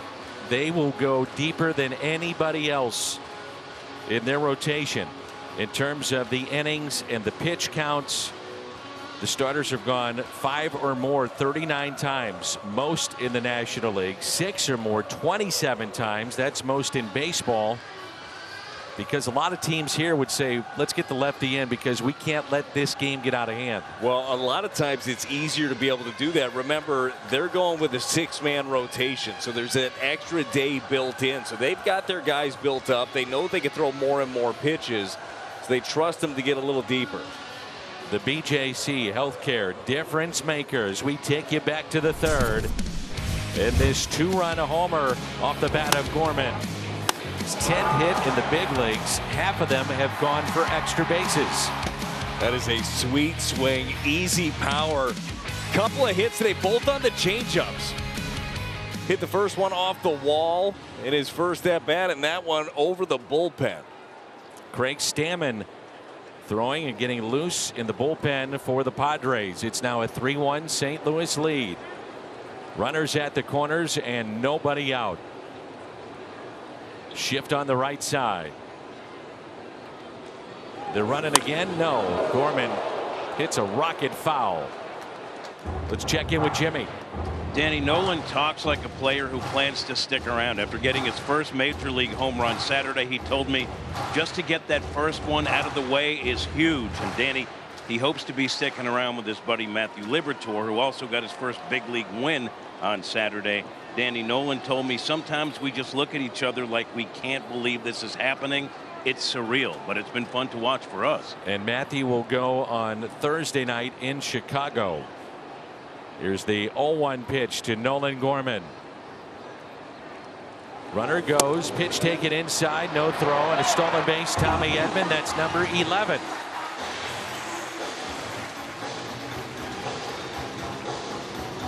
Cardinals continue to apply pressure right here. And the thought is generally got a hot hitter up. Okay, well, the base is open. Maybe I'm really careful with him. Oh, yeah, well, you got Paul Goldschmidt sitting on deck. I don't know how careful you can be with the young Nolan Gorman. When you think about stealing it, you put him in position to score. You bring the infield in. That's a byproduct of it. And maybe stay out of the double play. So many good things happen. And the pressure put on the defense of the Padres as Martinez wants to get in sync here with Austin Nola. And apparently said, this isn't my hat. Yep. PitchCom is not working. Oh, no, that's probably right. Yeah.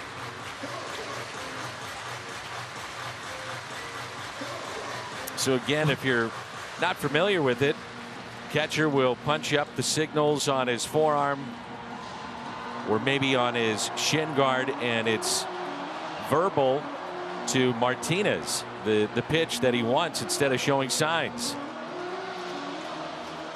And I'm assuming this would not be an official visit. No, that's a malfunction right there. Eric Hosmer over at first base was also wearing one. He switched his out with Martinez.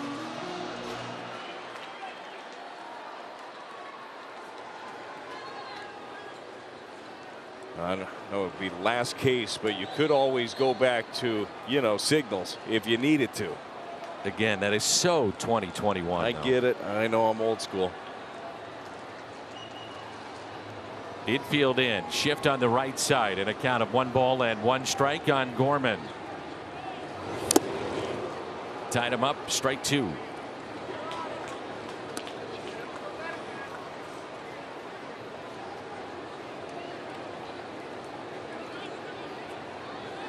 So key spot in this game midway through with second and third. Cardinals have already picked up a run. They lead it by 2.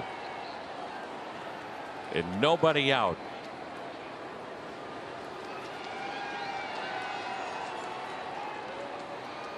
The 1-2. Trying to go in again. Really trying to test him. We've shown the highlights of the home run today. We showed the home run, his first ever, the other day against the Brewers, against Hauser. I was telling you, though, one of my favorite at-bats for him was a fastball in off the plate, 94 miles an hour, that he was able to keep fair. It was a double down the right field line. Those hands are so quick, and you keep trying to go in there, you will make a mistake over the plate. The 1-2 again. Taken high. 2-2.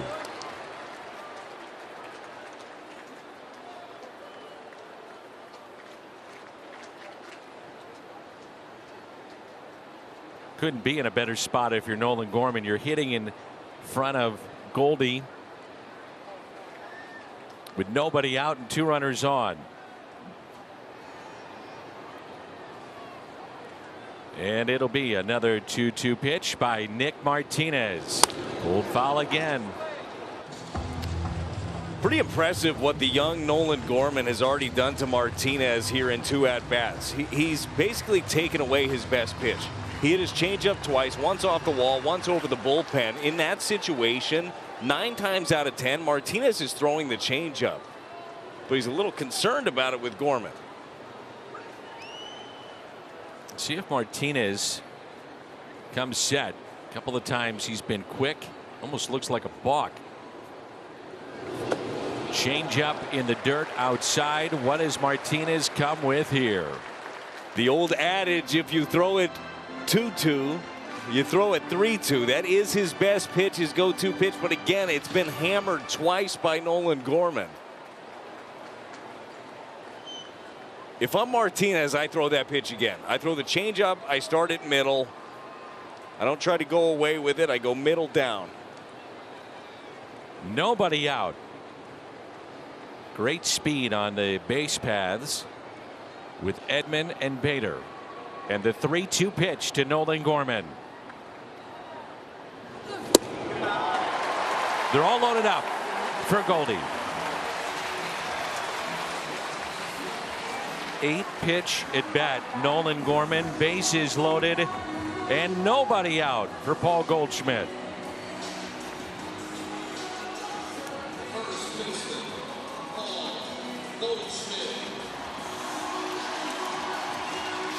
Getting started with a base hit by Donovan, then a single to center for Bader. Edman, base hit, RBI to center field, stolen base number 11, 8-pitch at bat, Nolan Gorman. The owner of 7 career grand slams.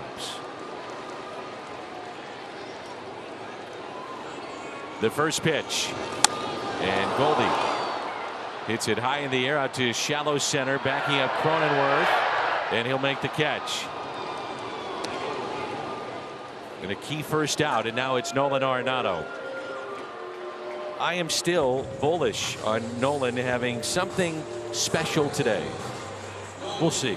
Well, this would be a special setup. No better time than right now to be able to bust out, as you mentioned earlier before the game. Only Cardinal taking BP out there just working on the rhythm, on the timing, and he was putting on a show. It was before people were in the stands. I got a feeling people got to their seats today, and a lot of souvenirs were around the ballpark. Love to see another souvenir here. And he did that yesterday with the early work, extra BP. He is hitless today. Popped out to first and third. Bases loaded. And 1 out for Nolan Arenado. And the first pitch taken for a strike. It's tough to keep guys like Nolan and Goldie, a few others in those extended slumps. It happens, but not very often. Well, and when they do bust out of them, it's not for a day, it's a tear. That's right. Outfield straight away and deep. And the 0-1. Arenado pops it up right side, giving chase. Hosmer, nothing, and 2 the count.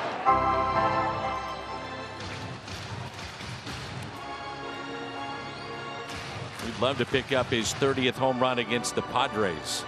Sometimes you see Nolan, he gets very aggressive in that front shoulder, and the head kind of dive towards the pitcher. And that's when you see he gets tied up a little bit. Just rhythm, just off just a tick. Well, 0-2 again, a spot, bases loaded here against a very dangerous hitter. This is generally where the changeup comes out.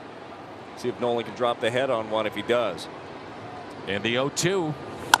Chopped left side, Machado to second, turn, double play.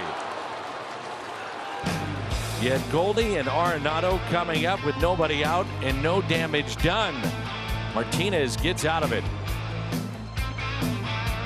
San Diego for the 18th time in his career. It's our Budweiser What's on Tap in 14 starts. A 2.73 ERA. Blake Snell, who's won a Cy Young, the lefty, going for San Diego. Wainwright, Snell. Our coverage begins at 6 on Valley Sports Midwest. It's always a good day when you get a chance to watch Uncle Charlie go out there and compete. Bit tough right now. Matt's on the IL. Flaherty's been on the IL all season. Hicks on right now also. Trying to piece together this starting pitching for the Cardinals, and the hope is that you don't wear out the bullpen in the meantime. It's Megan Eberhardt and her husband Ryan Eberhardt. I think they're at the top right as Martin Coco, as some of the Cardinal front office folks have gathered here today. And why not take in a little baseball? Megan is the genius behind all the giveaways here at the ballpark. Does an incredible job. You and I were playing bags beforehand today. Yes, we were. That was today's giveaway. Apparently Andre Palante, I guess, struggling with PitchCom as well.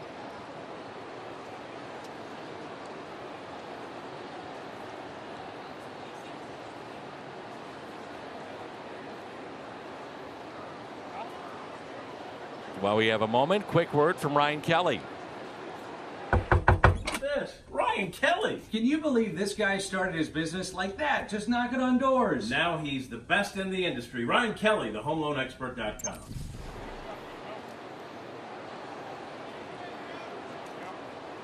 Palante gives the thumbs up and says, okay, maybe it's going to work, maybe not. You know, we were wondering earlier this year, in the catcher's mask, saw it against Arizona, there's actually an earpiece for the catcher. And so that is to make sure that it's going out in either English or Spanish, that the catcher can hear that of what the pitcher is hearing, just to make sure it's on the right language so they can understand it. So it's an earpiece being worn. They're going to switch out devices here, it looks like, for Yachty as well. You know, we've talked about this as well. We've got a big crowd here today, and if this was the 9th inning and the crowd's going crazy and you can't hear it, what are you going to do? I know. There have been a couple of games already where we've seen here at Busch Stadium, the opposition, you see them holding their head trying to hear it as everybody's working through this pitch comm, which is supposed to speed up the game, really slowing this one down. Nothing going to be perfect right off the bat. You know, Yachty's over there. I told you guys. I told you. Need to go back to the regular signal. My fingers are always working. Here's Luke Voit, 3, 4, and 5. And that could be a momentum shifting inning at the bottom of 5 for San Diego. That was a huge opportunity right there. You got the bases loaded. You got the 2 guys up in the lineup that you want up. And it did not work out. Goldie popped out. Nolan with the 5-4-3 double play. Here's the 0-1 pitch. Nothing at 2. Boyd has struck out and grounded out. Giovanni Gallegos getting loose in the St. Louis bullpen. It's been 8 strikeouts in the lineup of the Padres today. They have an even 400 on the season, and that is 9th most in the National League. The most is Atlanta. They've got 471. Cardinals have the fewest. Grounded to short. Edman makes the play.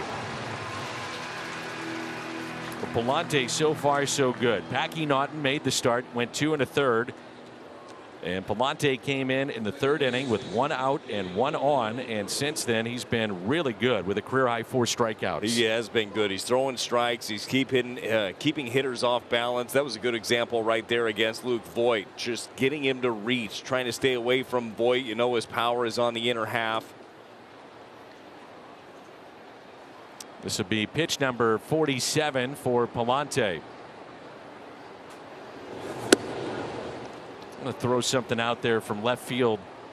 No pun intended, but how would you feel about Palante getting some starts? From what I've seen, I would love it. Give me as many guys as possible that can lengthen out and start games. And to your earlier point, that was what he was doing in the minor leagues. That plus stuff as a starter, does throw strikes, has 4 pitches. And right now you're down with Hicks. You're still waiting for Flaherty. Might be something to think about as you continue to extend him. Fights it off and a base hit. Cronenworth. And that'll be the 1-out double. So I'm not far-fetched, huh? In saying something like that? No. Talented arm that's already been a starter and stretched out. I know that there are a lot of other names that have been thrown out there. Obviously, Packy Naughton got the nod today. And by the way, I think Packy did a really nice job. Jake Woodford, tough sledding for him. That's a tough role that he has found himself in. The innings at the big league level have been tough to go by, and he's been up and down.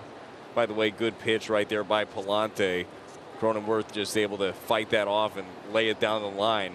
Now, part of that, though, is that you'd have a really good arm that can cover innings coming out of your bullpen and then in your rotation.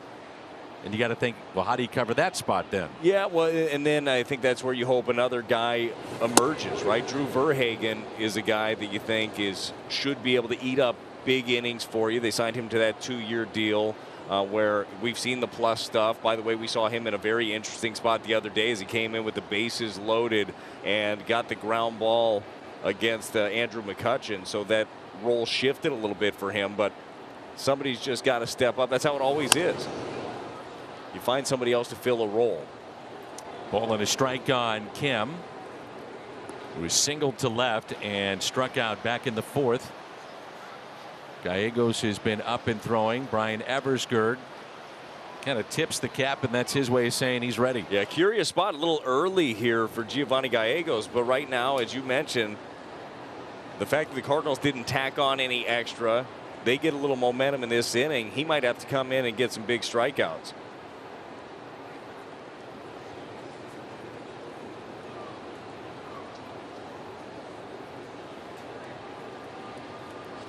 Palante 10 of 15 first pitch strikes, no 3-ball counts, and 2 strike counts. He's had 6 of those.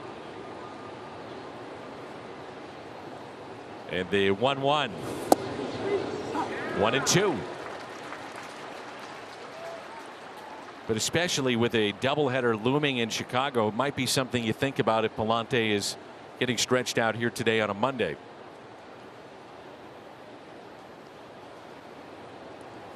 It's always best laid plans too, isn't it? Yeah. Because you map something out, then all of a sudden maybe a start gets blown up in the meantime, and you got to use them again beforehand. And the 1-2. He struck him out. Palante with 5 strikeouts coming out of the pen. Well, Hassan Kim hanging around. He's not happy about the call by home plate umpire Lance Barksdale, but this is a strike. This is well located. Perfect pitch. 97 on the corner. The pitch beforehand, it was 97 down, but more towards the middle. This one just perfect on the corner. And what a job by the young Andre Palante. Palante, very good work coming out of the pen in relief of Naughton, and Giovanni Gallegos coming up. He'll face Austin Nola when we come back.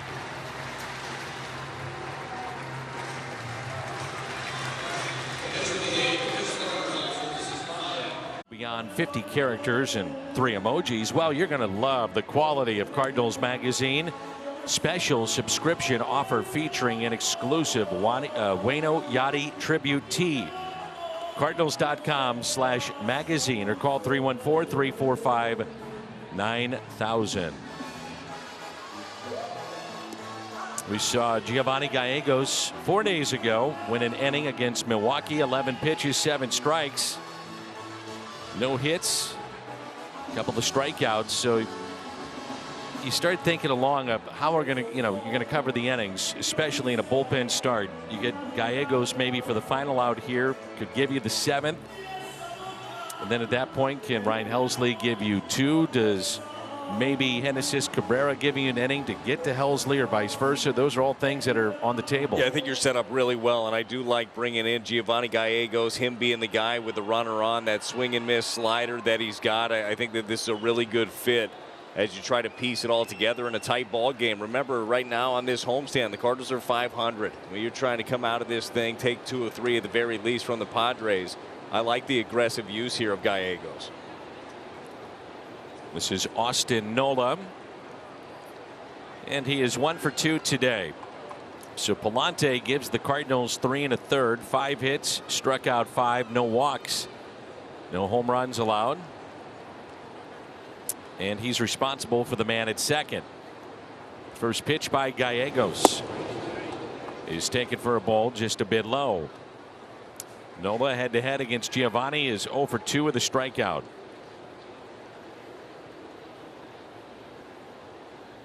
By the way, Palante did have 31 starts in the minor leagues, so that's not foreign to him.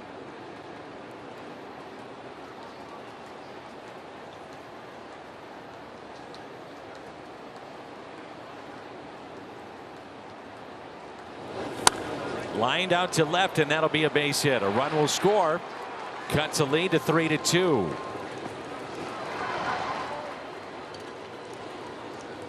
Closes the book on Palante, and a 2-out base hit by Nola.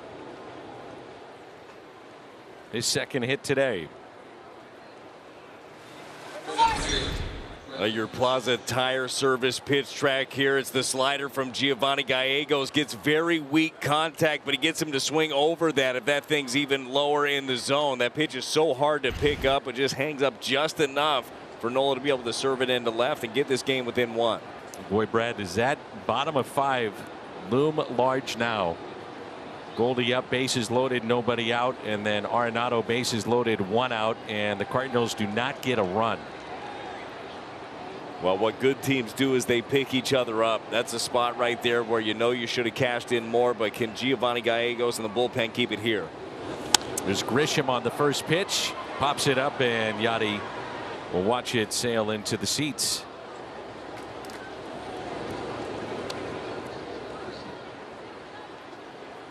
On the bench, they have Robinson Cano, the former Yankee, Mariner and Met. They picked him up. Sergio Alcantara, the former Cub. Will Myers, he's been around for a while. And their backup catcher is Jorge Alfaro.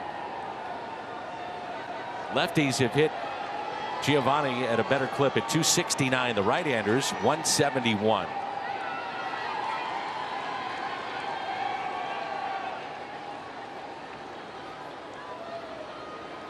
And the 0-1 pitch.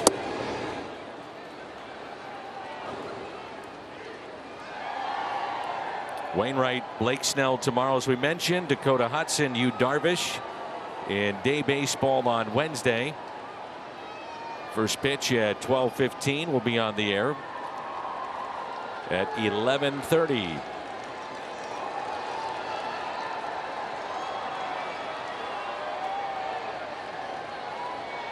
The 1-1. 2 balls and 1 strike. They're in the bottom of the 9th, and the Brewers have a 7-6 lead in game 1 of their doubleheader with the Cubs. Well, I feel like what we saw in the series against the Brewers here at Busch Stadium and the series we saw there earlier in April, that's what you're going to get with these two teams. They are going to slug it out. They are 500 against one another this year. June 20th, the next time the Cardinals and Brewers hook up. And there'll be a 4-gamer in Milwaukee. 2-2 the count.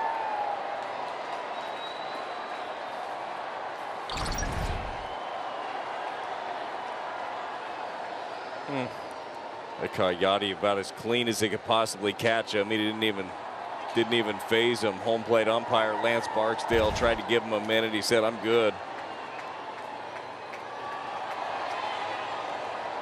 Not sure what he's hearing in PitchCom now.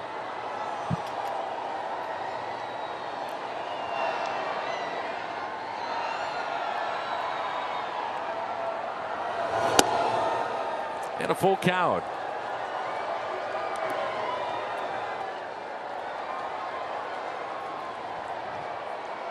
Maybe a little ringing of the ears when that happens. Could be. Jim Hayes has got the wave started. He loves doing that here at the ballpark. Goes down there and gets the fans going with a left-handed bat. Goldie playing behind Nola. Your runner at first base. He'll be off with this pitch. 2 outs and the 3-2 by Giovanni Gallegos. On its way. We'll do it again.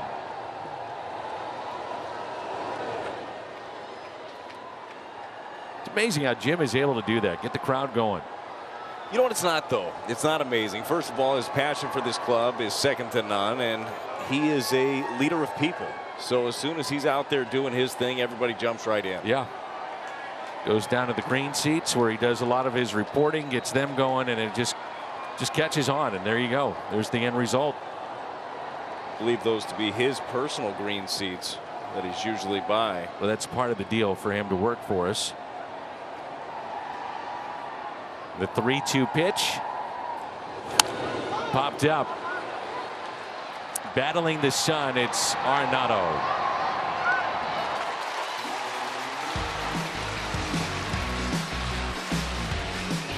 The 3-2 game. The Cardinals not to be reproduced or retransmitted in any form, and the accounts and descriptions of this game may not be disseminated without the express written consent of the St. Louis Cardinals. Juan Yepez, Albert Pujols, and Yadier Molina coming up. Juan is 1 for 2.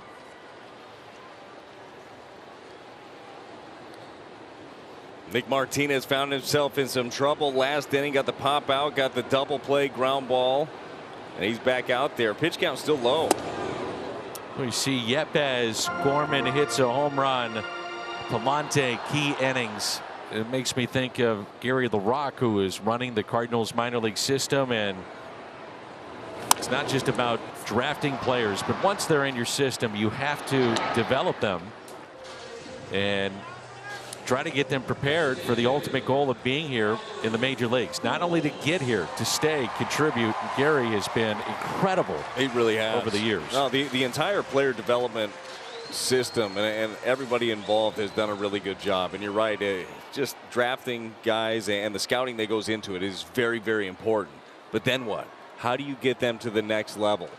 That special thing that you picked up on, how do you make that even better? Pujols today, 0-for-2, fly to left and then lined out. A great catch by Jake Cronenworth at second. Big gap into left center. I guess, Dan, really the question is, how do you take the next 13th round pick and turn it into that? Well, no pressure, Gary. That's all you got to do. Yeah, figure it out. I mean, it's been done, okay? Like, there is a standard. When's the next one coming? That's what the 13th round is supposed to look like. Of course it is. The 2-0 pitch. And a strike. That would be an outlier, I think is what they call that. That is. A little bit of luck, maybe. An educated guess. It worked out quite well. The 2-1 pitch. Inside. Pujols with 20 career home runs against the Padres. I believe it was in 06, late in that season, and you guys were scuffling down the stretch. And the 3-1, and Albert hit a home run. Might have gone to Big Mac land. It was the final week, I believe, of the regular season. And yes, the Spezio hit into the corner against Milwaukee. Second to the final game was huge. That was a triple. But if Albert doesn't hit that home run late, and it might have been against Luke Gregerson. Why I remember that, I'm not sure. But if he doesn't hit that home run, I'm not sure you guys make it to postseason play. What makes you say that, Dan? Was it the 83 wins total? Yeah, that was small margin for error. Again, we'll call it an outlier. Sorry, Nick Martinez, you're not getting that call on that guy. He's yelling. Albert looked at him and said, you picked the wrong guy to be yelling about. Good pitch. Just off the corner, says home plate umpire Lance Barksdale. Barking a little bit from that Padre dugout. And it brings in Yadier Molina, who's flied to center and also flied out to left.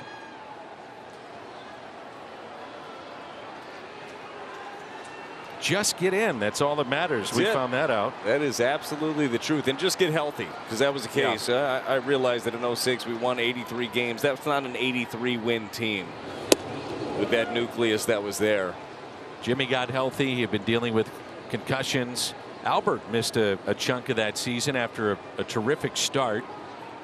David Eckstein was in that starting lineup, and Ronnie Belliard makes really one of the great plays in the postseason on that ball that was between first and second. He came up with it. The rest is history. Against the Padres. How good was that? And the 1-0. Served into right field, going back as a car, and he'll make the catch on the track.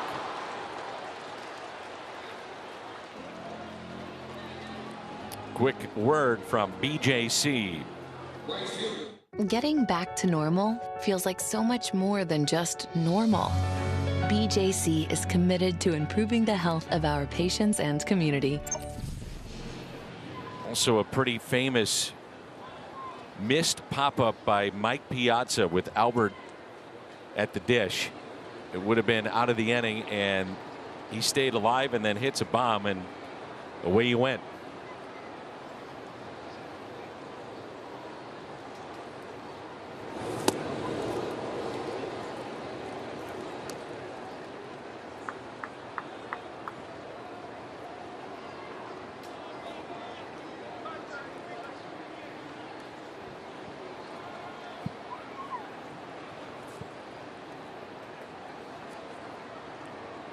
And the 0-1 pitch to Donovan.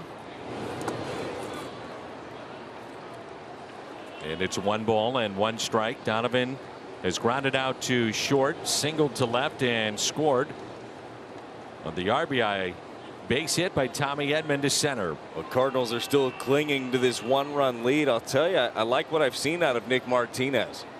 Nice find for the Padres organization. A.J. Preller, their president of baseball operations, had a relationship with Martinez from his time in Texas. And Donovan pulls it foul, 1-2. But he's been a good pickup. Again, a 4-year deal out of Japan the last 4 years. How about the money, by the way, they've spent, the Padres? Oh, yeah. Well, they've locked up some of their guys. You mentioned Machado. He signs a $300 million deal. Fernando Tatis Jr., who will make a huge impact when he comes back healthy. He signed a monster contract. Hosmer's on a big deal.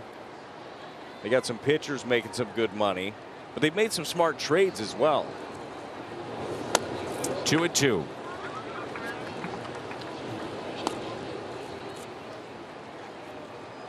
And you remember that a couple of years ago, the Padres went out and they spent a bunch of money and they said, all right, well, here we are.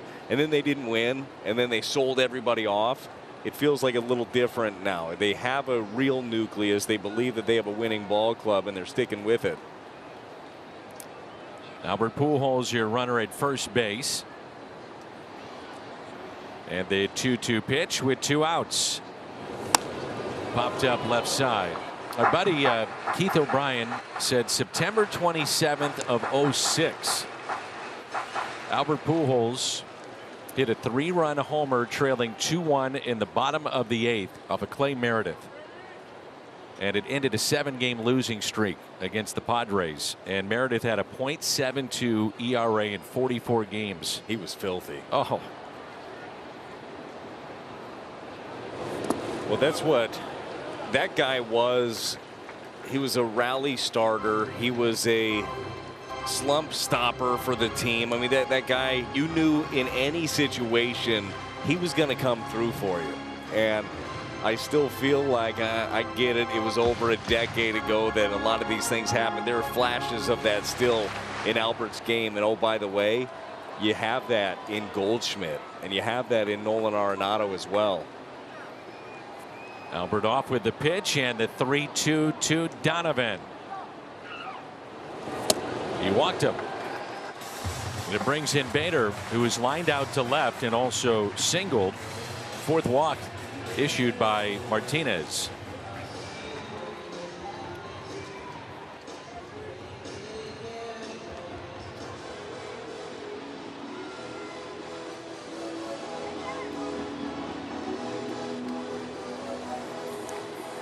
Got a couple lefties in their bullpen, and Tim Hill, one of the 2, is up and throwing in the bullpen. So 2 walks in this inning, 4 in the game for Martinez, trying to get through 6.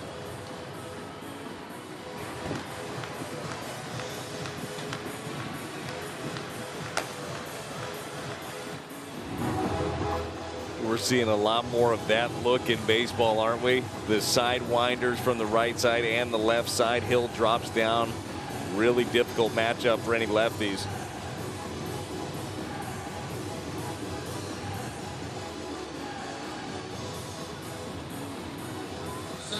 Bader's had some good at-bats today.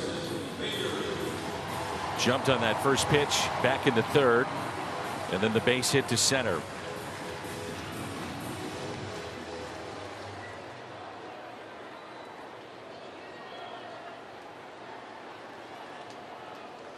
So 2 runners on as the catcher Nola goes through the defensive signs and positioning here. We don't have a program for that yet? Not yet. It's coming.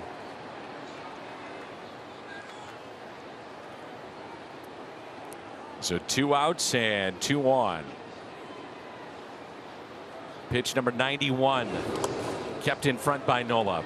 Good work right there by Nola. That thing kicks off. Single's going to score 2. Baseball's a funny game, so you had the bases loaded. Martinez gets out of that jam with the pop-up and the double play. Right now you got 2 on, 2 outs. Doesn't feel like as much pressure, but that one swing of the bat applies pressure quickly and a much-needed insurance run.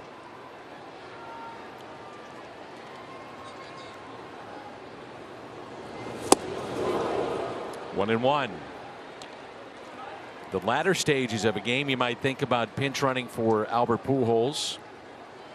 And it might have been talked about even in this spot here in the 6th inning and only up by a run. Oh, certainly. I guarantee it's something that they kicked around out there, decided not to do it here.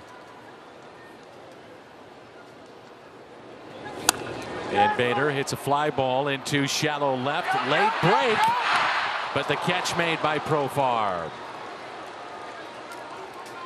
The Cardinals have stranded 6 this Memorial Day. Join USAA in honoring our nation's fallen heroes.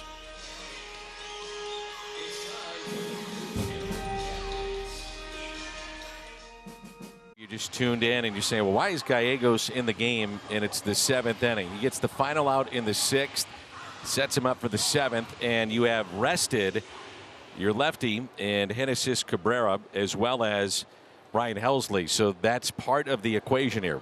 You're set up really well, and Genesis Cabrera is up throwing in the bullpen right now, so you've got that. Ollie Marmol's got his bullpen set up the way that he wants it. Now, would he like a few more insurance runs at this point? Absolutely. There have been some ducks left on the pond, but these are the type of games that your bullpen is set up to win. As Carr, the 9th place batter, and he is 1 for 2 with a double and a run scored.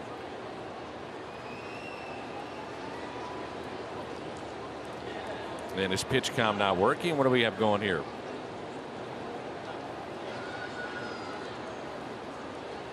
More issues today with the pitch comm than we've had the entire season, both sides. Seems to be a small one there. The Padres have hit the Cardinals 8-7. Cardinals lead it 3-2. St. Louis trailed after midway point of the 3rd. 1-0. Then Nolan Gorman, a 2-run homer to put him on top. St. Louis would add another run in the 5th. Padres a run in the 6th. 1 ball and 1 strike.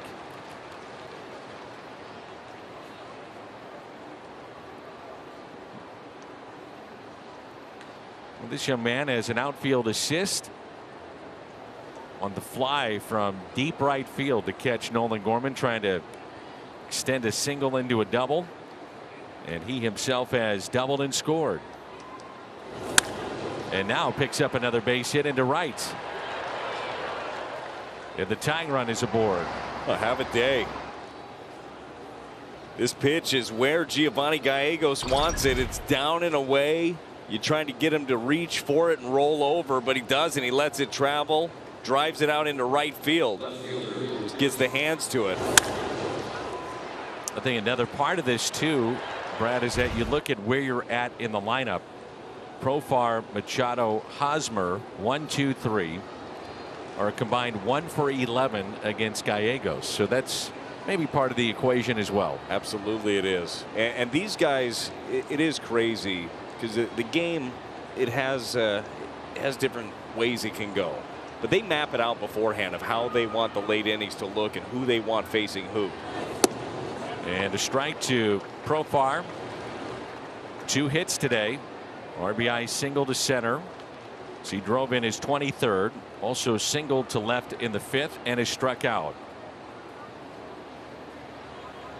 Cardinals would love the double play here. Shift on the right side. And the 0-1 pitch by Giovanni Gallegos. Took something off it, and it's 0-2. It's a pitch right there that Giovanni Gallegos does not use a ton, but it's effective when he does. Pulls out the changeup right there against Profar. Gets him way out in front.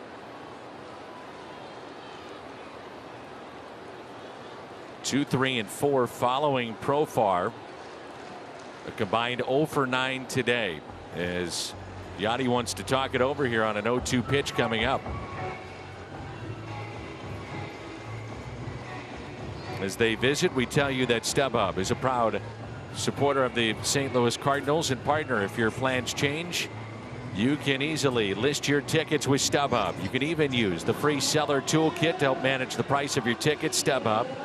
Sell your tickets in just a few taps of your phone without any stress. Download the StubHub app today.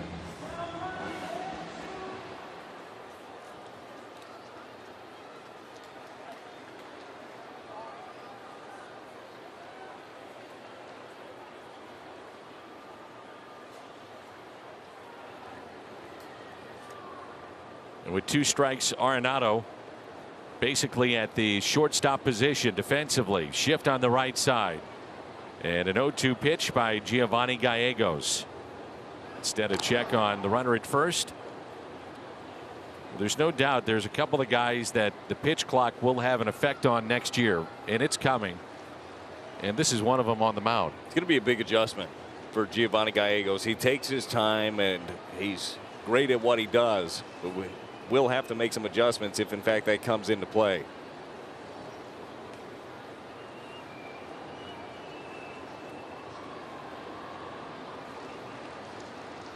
The 0-2 fouled back.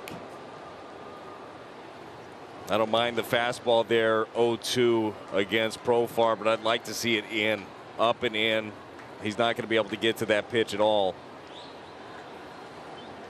Packy Naughton went 2 1/3, gave up a run. Palante came in the third with 1 out and 1 on, went 3 1/3, 1 run, 5 hits, struck out 5. And now it's Gallegos. He came on with a runner at first base and 2 outs last inning. The base hit, Azekar, and he is at first base.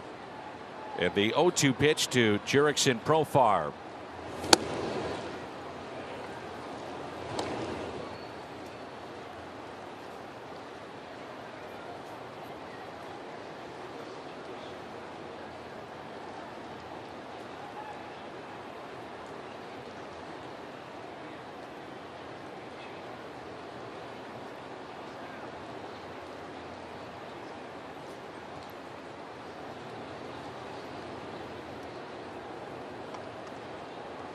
And the 1-2 pitch. Swing and a miss. Held on to by Molina. 10th strikeout in the lineup of the Padres today. It wasn't even the best slider by Giovanni Gallegos to get the punch out right there against Profar, but the fastball up above the zone beforehand set up that funky swing. Just had the timing off a little bit. That's all it takes. There's Manny Machado. He's 1 for 5 against Gallegos. That 1 hit, a home run. He's grounded into 4 double plays this year. 155 in his career. That's 11th most among active players.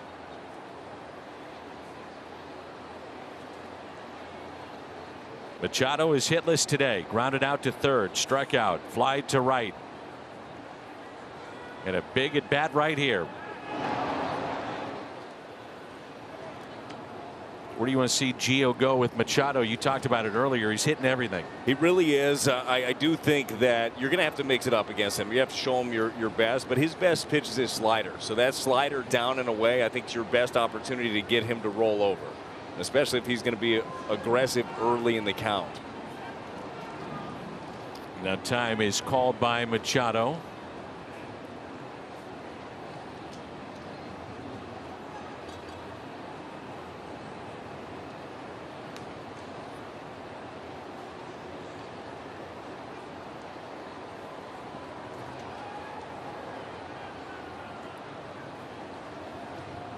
The first pitch to him.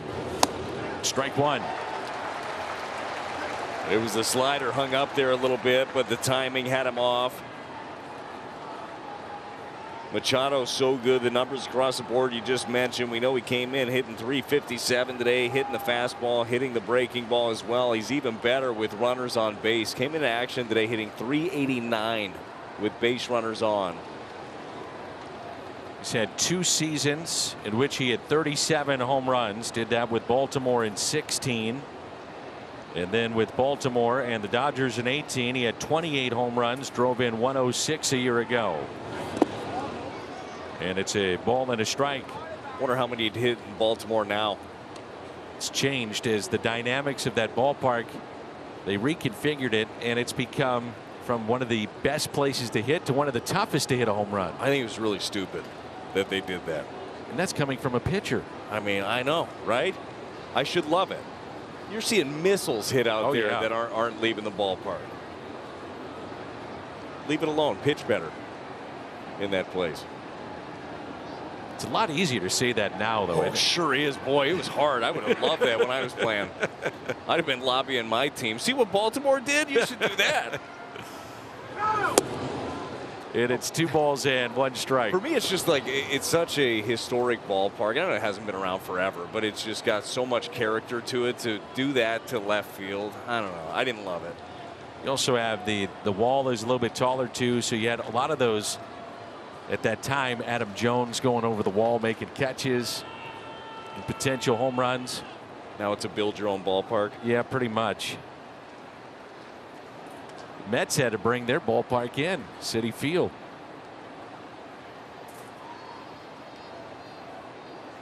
And the 2-1 pitch. 2-2. Good pitch. There's been a lot of talk about potentially changing the configuration of Busch Stadium too. Well, they've done a lot of studies with all the new building that's gone around Ballpark Village. That's the good slider right there to Manny Machado. That's got that downward action. But I guess you factor everything in. Theirs was just so drastic, though. That's the thing. They raised the wall. They moved it back a ton. You got to hit a ball 400 feet to get it out over there. The 2-2 pitch to Machado. On its way. And a souvenir into the upper deck it goes.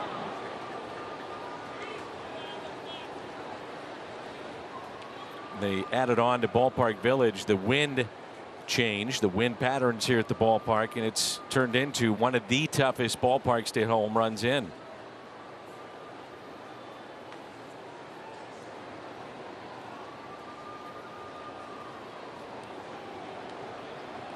Wish they would have done that years ago.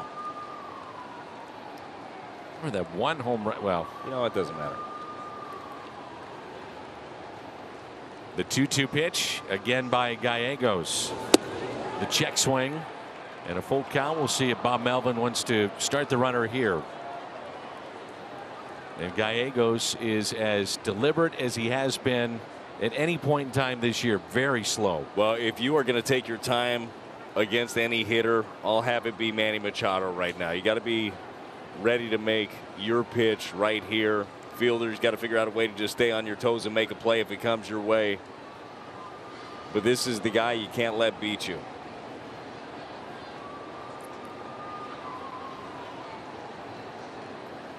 The 3-2 pitch. They start the runner, and we'll do it again. Dan, just to be clear, you were gonna reference a home run that was off the jumbotron, weren't you? You mean that I gave up? The Russell Branyan, yeah. Home run?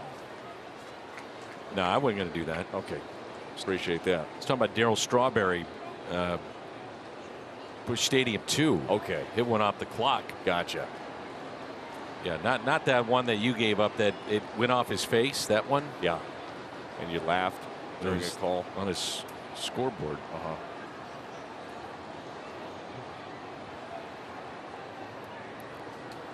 Here's another 3-2 pitch. Runner goes, swing and a miss. Or did he get a piece?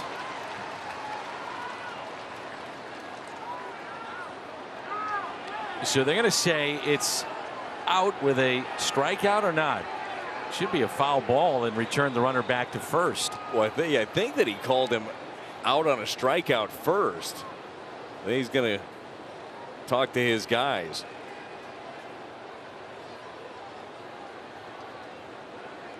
Is he saying that he felt that Yachty had held on long enough, which I don't think he did. Oh. It didn't even look like there. So Machado ends up catching Yachty on his backswing there, but it didn't look like from that angle that he even fouled it off, did it? No. Let's take a listen and see if we can hear it.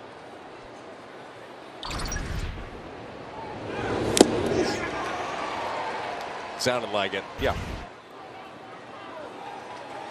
Did they call him out?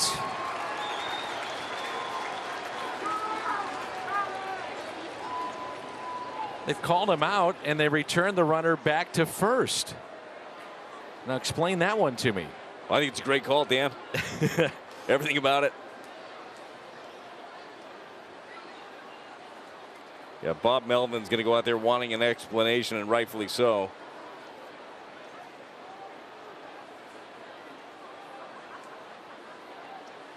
If you're wondering, a foul tip is a non-reviewable play.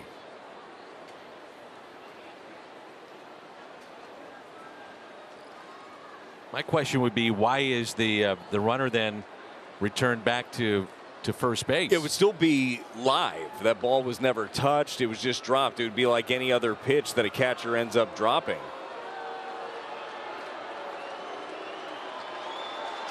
Now, the only thing I can think of is that it's got to be interference on Machado.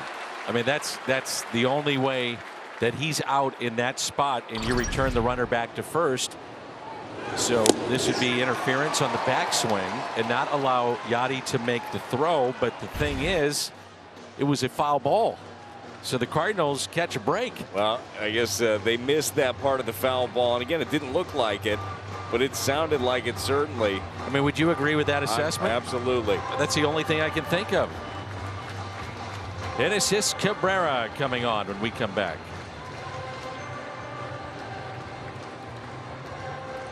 It's Barksdale, our home plate umpire. Watch the backswing. Does it catch Yachty? And the runner was going, and it did graze the jersey in the left shoulder in the tricep area, I guess. And my only guess is it's interference. It's an out, and you return the runner back to first. Yeah, look, it worked out very beneficial for the Cardinals right there. It appeared as we played it real time too, and you listened to it, it sounded as if it were a foul tip. Wow. Cardinals catch a break. Let's see what they do with it. So now it's Cabrera to face Hosmer. Well, that's a big play in this game. Big call. Talked about it earlier that Hosmer is tough against the lefties at .373 average.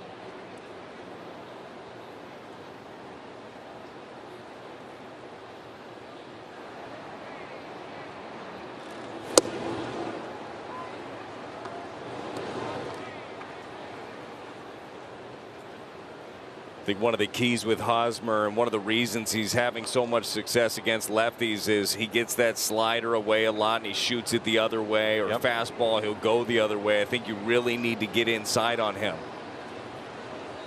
Lefties hitting .231 against Cabrera. The right-handers 184. And the 1-0 pitch popped up. Arenado using the glove to shade, and he's got it. A big inning and a big call goes St. Louis's way, and it's time to stretch. Ultimate driving machine at a BMW center near you by BJC Healthcare, the world's best medicine made better. And by Budweiser. This Bud's for you. Stan the Man statue outside the main entrance of the ballpark. A 3-2 game on this Memorial Day here at Busch Stadium in St. Louis. And it's Steven Wilson, the Chevy, called to the pen, and he'll get the top of the St. Louis lineup. Wilson's 18th appearance, fourth most for San Diego this year. He pitched on the 24th against Milwaukee, went an inning, no hits, no runs. In a one-run game, it's Steven Wilson. Well, there haven't been too many opportunities in this ball game for the Cardinals to capitalize, but missed a big one with the bases loaded. Didn't have anybody out and didn't end up driving any more in. Be a nice time at the top of the order here to just build a little bit of a cushion here in the seventh. Tommy Edman, 2 hits, runs scored, and an RBI and a stolen base today. It's the Gateway Honda home run inning. Cardinals hit a home run. The Gateway Honda dealers donate $1,000 to the Make-A-Wish Foundation of Missouri.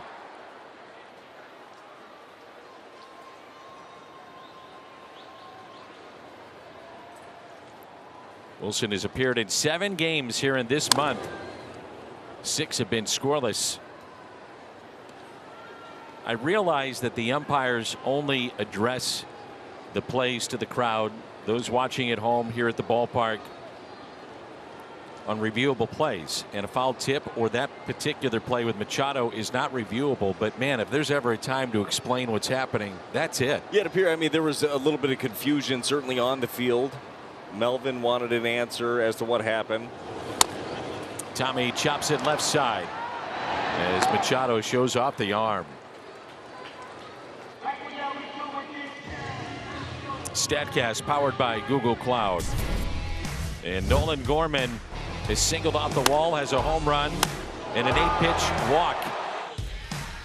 Long home run, his second in the big league. It's still amazing to me how big of an adjustment he has made in his first week as a major league hitter. Came up, had the big leg kick, and the timing was off. He was getting taken advantage of up in the zone, especially with velocity, just couldn't quite catch up. He is keeping that front foot down and just turning and burning, trusting those hands. First pitch to him. And a strike with Goldie on deck. But that's one where you want the umpire to come out and say, here's what we're discussing. This is what happened. This is why we have the ruling. It's really easy to do. He's got the microphone right there. No, it makes sense. And the 0-1. Yeah, I mean, the call was it was a strikeout, obstruction, as you mentioned, on the backswing. But there was a lot of thought. Was that ball fouled off? Obviously, Manny Machado thought it was. Easy enough to say if everyone's confused. And if it's a foul ball, then it's dead at that point. Right. And he might still be hitting. And the 0-2. Gorman on an 0-2 pitch. A base hit into right. On base for the 4th time today. And his 3rd hit. There's those quick hands again from Nolan Gorman. We're just talking about those, and we were talking earlier in the game about an at-bat he had against Adrian Hauser where he got a pitch that was up and in. Well, check this one out. It's up, it's in. It's 95, and he just turns that front foot down quiet and is able to get the barrel to it. That wide spread out, pull the hands in. Man, he looks good. And now it's Paul Goldschmidt with 1 out and a runner at first. With all the different shenanigans that you see that happen in the game and the odd calls, and not to have something like that explained, I just don't quite agree with that. Well, do you think that'll be part of the evolution as we finally have gotten to the part where we did mic up the umpires? I feel like it will continue to advance that way. Do you think? I do. I think it's been a good thing for baseball. It's been smart. Other leagues have only been doing it forever. Hockey. You do basketball games even at the collegiate level. They come over to the table. They tell you this is the call. This is why. Obviously, you see it every Sunday in football. It's a count of 1 ball, 1 strike on Paul Goldschmidt.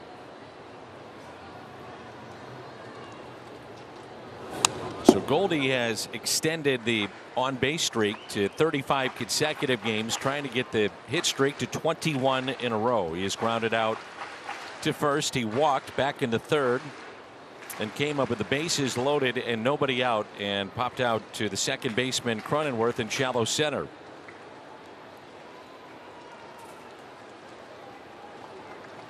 Let's see if they want to have a check on Nolan Gorman here. And they do.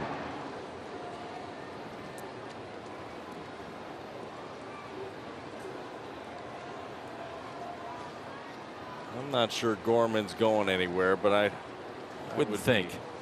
I'd be worried about the task at hand right here with Paul Goldschmidt up to bat. And the 1-2 pitch to Goldie. Stays away. Bullpen for the Padres pretty good. Batting average against 4th best. They have 13 wins out of their pen, 19 saves. But the 3rd fewest innings pitched, and that's the key. So they're keeping guys fairly sharp and rested coming out of their pen. Yeah, the starters have done a good job. That 6-man rotation, enabling their guys to go deeper into games also. The 2-2. And Goldie hits it out to deep left. It's at the wall. Gone. That's how you extend the hitting portion of the streak with a 2-run bomb.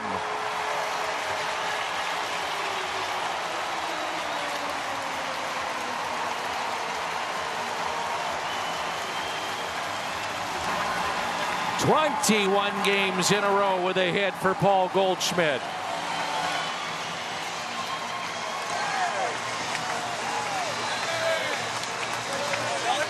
This guy is something special. Gets a 96-mile-an-hour fastball up above the belt, does not miss it. Pitch prior, laid off a hard slider away, and was able to see this one get it up and out of here to build a little cushion here, a much-needed cushion. Strike to Arenado, hitless today. 414 feet, the distance of the home run. Number 11 for Goldie, and he's driven in a 42. That's a bad man. Whew. Locked in. And thanks to Goldie, $1,000 donated to the Make-A-Wish Foundation of Missouri, the Gateway Honda dealers.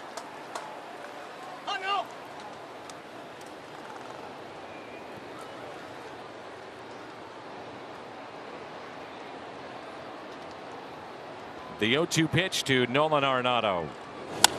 Sticks the bat out, shallow right center. And a near collision, and the catch is made. Tiptoeing there is Azokar, the right fielders. He made the catch.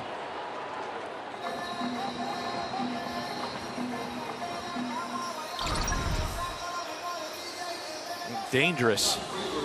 Azokar definitely calling it. Grisham, though, standing right behind it. Did Grisham catch this? Oh, he's the one that caught it. Did.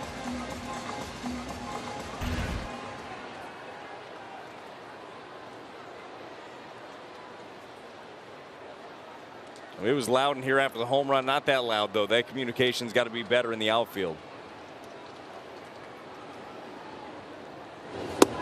So Goldie now career high 32 runs batted in for the month of May alone.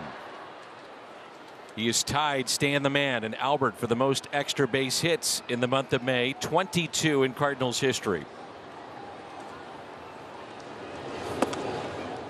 And it's a ball and a strike. He's still got another day and maybe another at bat in this one. Juan is 1 for 3. Single to right, struck out, grounded out. The 1-1 pitch, fouled back.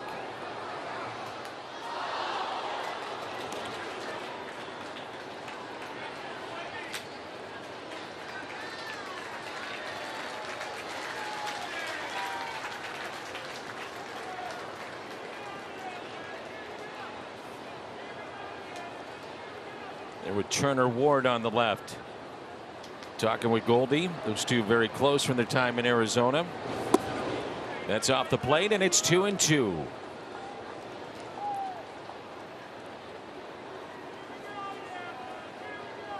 (11 home runs, 42 runs batted in, with 32 of them coming in this month alone.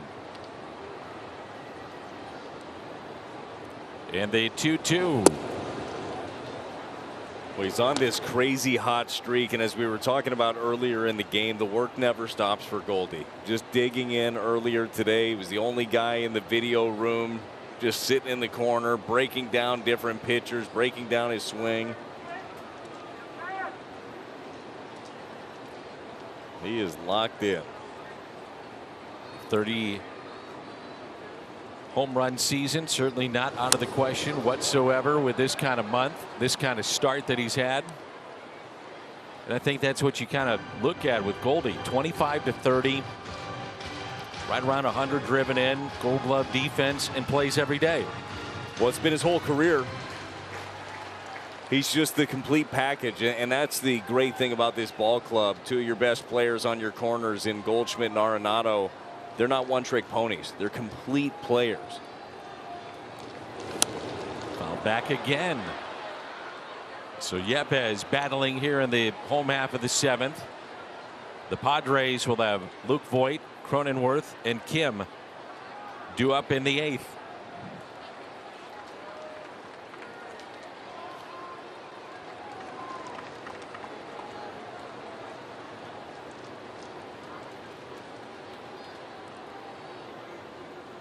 And the 3-2 pitch to Yepez. Good at bat. The 2-out walk.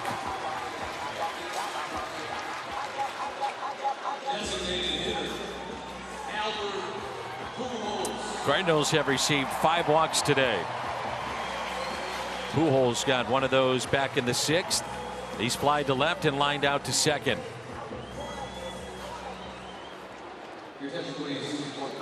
Lars Nootbaar will pinch run for Yepez.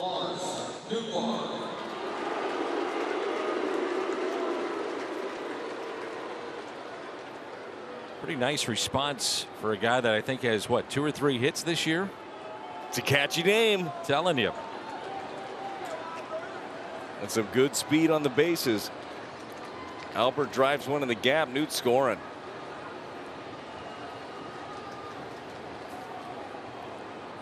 So 2 outs, runner at first, and the first pitch to Albert Pujols. Taken high. So Gorman there talking with Goldie. Those two have homered today. Gorman a 2-run homer in the 3rd, 2-run homer for Goldschmidt on a 2-2 pitch here in the 7th.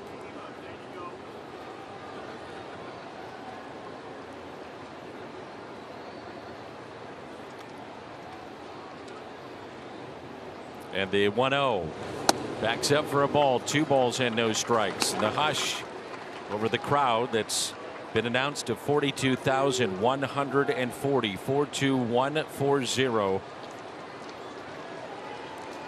They love still to this day watching number 5. Oh yeah. Before the game, as the lineups were being announced, as soon as Albert's name was said by John Hewlett, boy, this place went crazy. It's fun to see every time. You see everybody pull out their phones. They want to get a picture. They want to see the video of him hitting another home run. As you said the other day, it is kind of an odd time for a selfie. Well, that was a big spot. A lot of people were just standing up taking selfies. You know, you just got to prove to people where you were. They were actually. There they are again. Yeah, they're recording the other side, Brad, not themselves. You never know with some of them. The 2-0 pitch to Albert. 3-0. Turn him loose. Let's see what he's got on 3-0.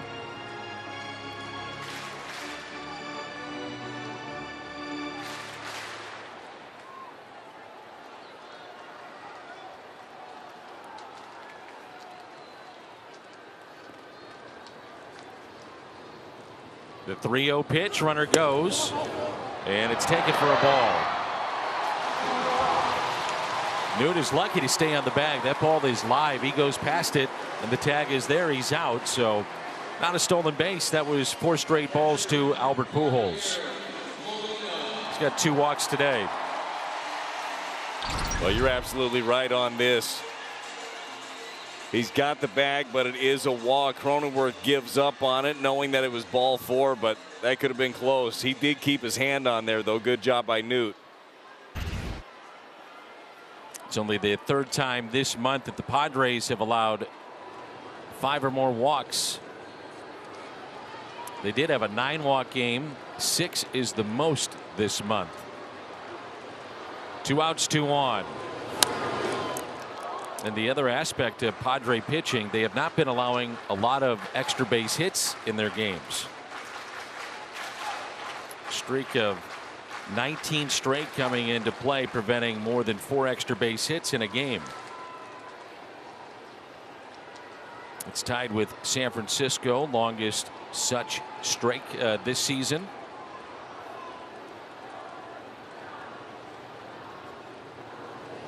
Cardinals with 3 extra base hits, the home runs. Check that 2 with Gorman and Goldie. Well, Gorman almost 1-1. Gorman almost had the other one. His first at bat. Yep, drove it off the wall. Azekar did a good job of getting that thing in, gunning him down at second base.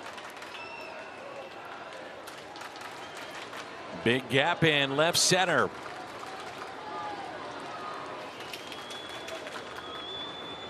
And the 1-1 pitch to Yadier Molina.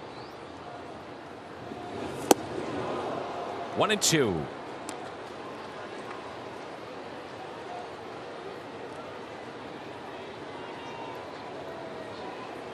That's that slider right there that he might end up seeing again.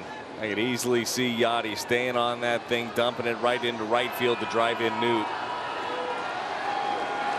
Pitch number 30 coming up. Crowd comes alive. And the 1-2 pitch. Spoiled.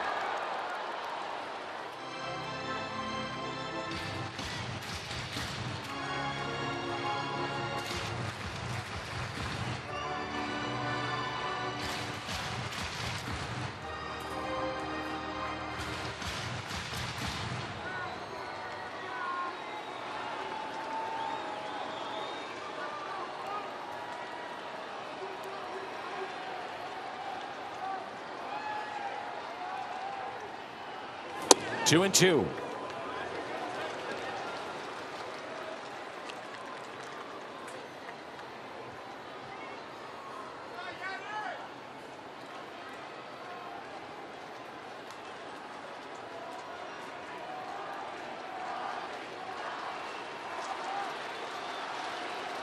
The next to Yachty.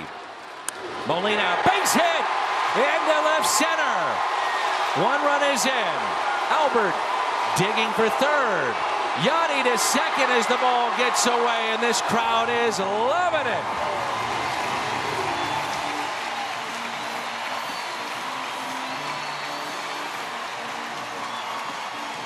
Continuing to tack on. Yachty gets himself a breaking ball and hammers this thing, and then puts the wheels on. Chris Conroy out to check on Yachty from the Cardinal medical team. Pitching change coming up. Molina's first hit. It's a double that scores Nootbaar. Albert winds up at third. And we're having some fun on this Memorial Day at Busch Stadium in St. Louis. A little fun here. Ollie Marmol going out to check on him. Yachty saying he's too slow. I should have driven in two right there. The brothers hug it out because that's what they do. I love watching these guys do their thing. It's great. I mean, just them being together. Sosa pinch hitting for Brendan Donovan.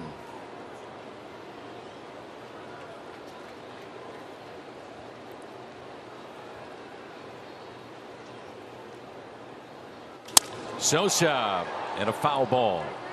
Broke his bat. I also enjoy with that back and forth at second base as they were going to check on Yadier Molina. It was obvious he slid and he probably tore up that shin a little bit. Albert just patted him on it. You're going to be fine. Going to be just fine. Now stop it and let's go. Here we go.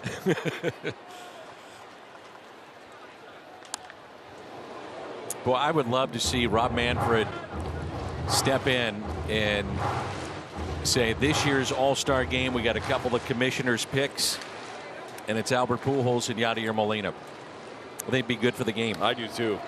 That's what the All-Star game is, isn't it? Of course. Shouldn't it be growing the game, your biggest stars? A strikeout of Sosa. Cardinals strand a pair, but this guy is red hot.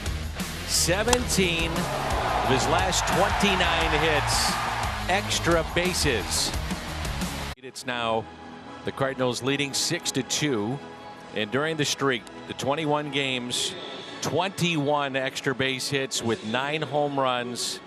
He's driven in 31. His on base streak is hit 35. He got a walk earlier in the game to get it to 35, and the home run extends the hitting streak to 21 for Goldie. There's at least a 3-game streak also of Goldie smiling. I've seen it. I saw it today. That might be the most impressive. It really is. It really is. He works so hard. And man, I'm enjoying watching him do this. I know Cardinal fans are. This team is. Boy, it's something special. Haven't seen a run like that. Here is Luke Voigt. Depending on hits and when they happen and the home runs, guys will get a curtain call. If you notice, the crowd kind of knows, well, Goldie's business-like. He's probably not coming out for the curtain call. Oh, I bet. That would have been a time. Oh, he'd come out. Oh, I'm sure he would, and he has before, but they are few and far between. 2 strikes on Luke Voigt.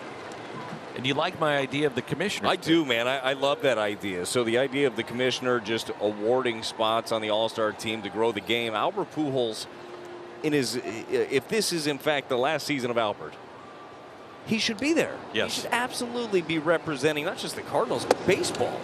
One of the best to ever play the game. Put him in a home run derby. Oh, he could do it. I think he could. We watch BP every day. He puts on a show. I mean, fans would love it. That would get me to tune in. 100%. Ooh, he thought he had the strikeout. And the count up 2-2. Voit today hitless. A couple of ground outs to short. And a strikeout.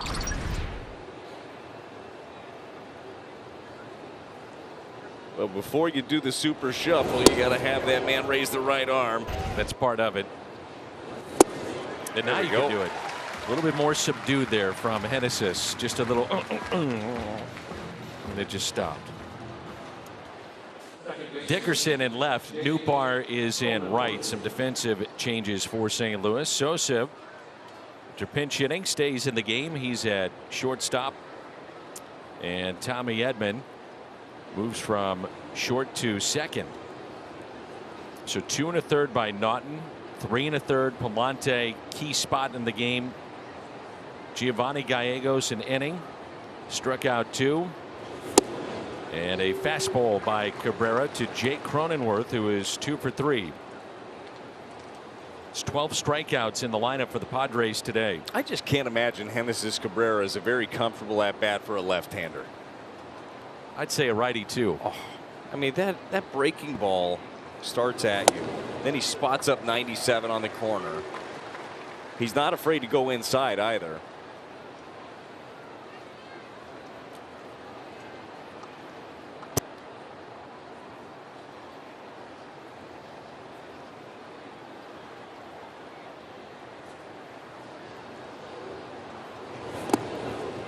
The breaking ball has been extremely effective this year. More this year than ever. And it was good in previous seasons. Well, I think he's done a good job this year of being able to control it and throw it for a strike and then bounce it when he needs to for chase. And it's more feel this year with it as opposed to just throwing the heck out of it and hoping for the best. He knows where it's going. And the 1-2. And the grounder backing up. Goldie to Cabrera and the out. There's 2 away. Well, we have a moment. Quick word from Great Southern Bank. Choices are never a bad thing, especially when they all look so good. Go ahead, take your time, and find the account that's perfect for you at GreatSouthernBank.com.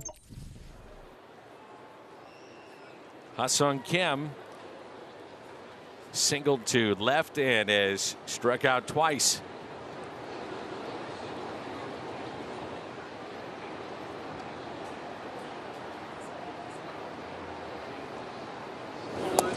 There's the breaking ball in for a strike.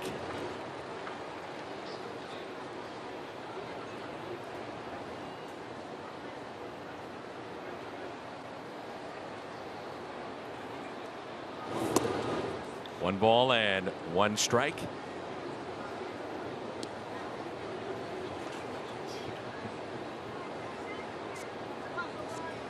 The last pitch from Hennessy's Cabrera got away from him a little bit, but that's another added element to what he's got is that changeup that dives away from the right-handers. That's what he struck out Luke Voit on.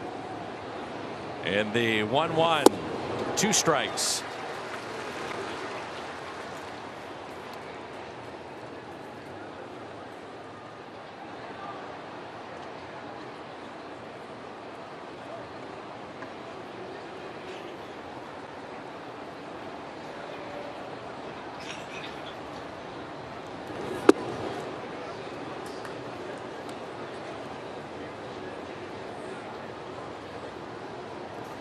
Two and two.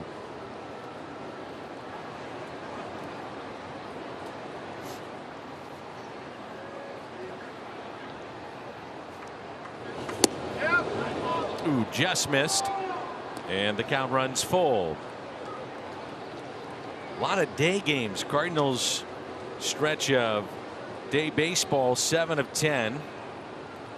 3 in a row this weekend. A night game tomorrow, day game Wednesday. You go to Wrigley, you know you're playing a bunch of day games. Oh yeah. And he walked him.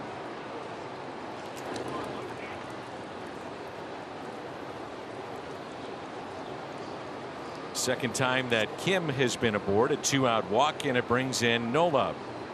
It is a weird stretch with 7 of the 10 being day games. You get used to all of the night games right after spring training. You get right back into it.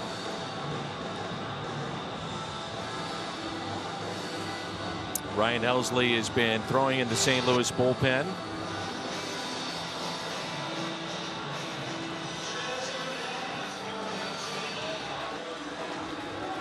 That'll be it for Genesis Cabrera. 6-2 St. Louis here in the 8th. Few and far between for Ryan Helsley. Usually tie game, tight game, where the Cardinals are winning, and that's when they're going to use him. It's our Chevy call to the pen. Well, the key is with Ryan Helsley, you got to keep him at this dominant level for the entire season. So that's why you're going to limit the usage, but a good spot right here for him. I think that Ollie Marmol and the staff has done a really good job with the bullpen today, and these guys have done a good job getting it done. Helsley's one of those guys. Nobody in the league wants to see him trotting out of the pen. The limited usage, that makes everybody else happy. Striking out 50% of the batters that he is facing right now. Yeah, the numbers really have been just ridiculous for Ryan Helsley.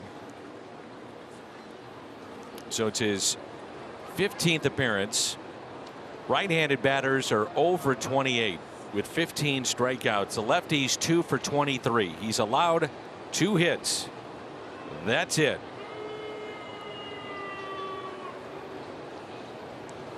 It's 16 in the 3rd innings, and the first pitch popped up by Nola. Yachty is there. Quick work here in the 8th for Ryan Helsley. 6-2 here at the ballpark, and the Cardinals, a couple of long balls. Nolan Gorman, a 2-run homer, and Gorman on base 4 times today.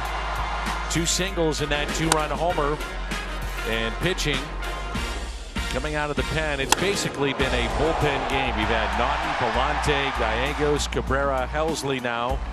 Goldie extended his on-base streak with a walk early in the game, and then his hit streak now sits at 21 games in a row. The on-base streak is a career-high 35. It is amazing watching him do what he's doing right now. And not to be overlooked, but Harrison Bader, his hit streak is at 10 games. He had a single back in inning number 5, hitting .350 in these 10 games. Double and a home run, driven in 5 and scored 5. And when he gets on, he's running. He's got 5 stolen bases as well. You think about him hitting at the bottom of the order with all those other guys, Tommy, Gorman, Goldie, Arenado, so many opportunities if he gets on base to get the wheels moving a little bit, to score a bunch of runs. And the 1-1.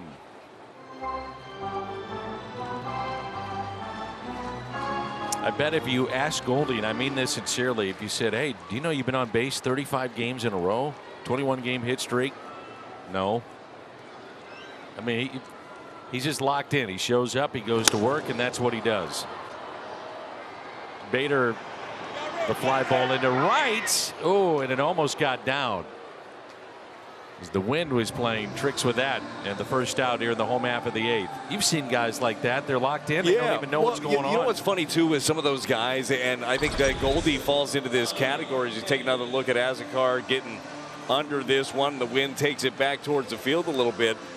I really feel like the expectation for Paul Goldschmidt for himself is he expects a 162 game streak, and he expects to get a hit every single time he gets up to the plate. He understands that's not realistic, but that's what he believes. That's how he believes in himself.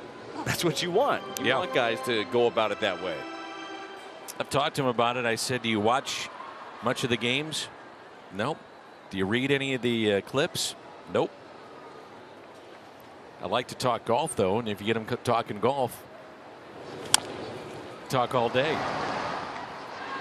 Machado retires Tommy Edman. We'll see Dickerson come up for the first time.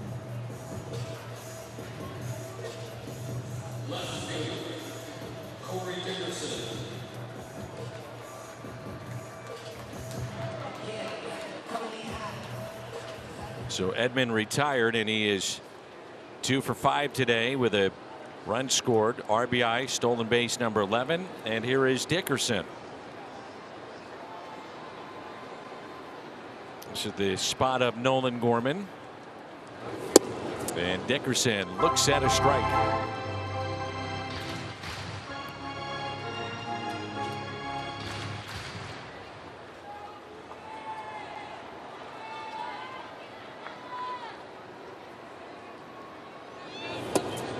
That's going to be the next challenge for the young Nolan Gorman. I think we'll see a lot of this as you have a lead in tighter games late that he leaves as a defensive replacement comes in. And the goal for him will be to continue to work on his craft so that doesn't happen to him. Takes some time, doesn't it? Yeah.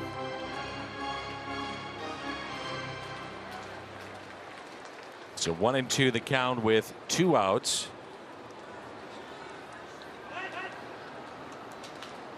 Goldschmidt on deck if Dickerson can extend the inning.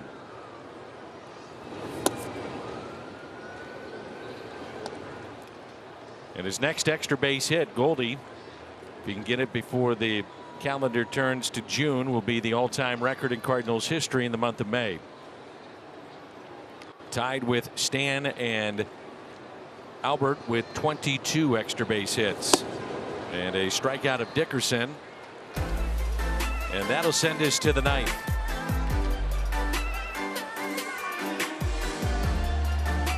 And it's been the pitching of St. Louis. Helsley is in. They have used, including Ryan, 5 pitchers today. Well, they have pieced it together quite well. Packy Naughton, 2 1/3 punched out for Palante. Very impressed with him in 3 1/3. Giovanni Gallegos comes in. Cabrera comes in. You know what else has been impressive? Only 1 free pass from the pitching staff so far in this ball game, and Ryan Helsley looking to put a bow on it.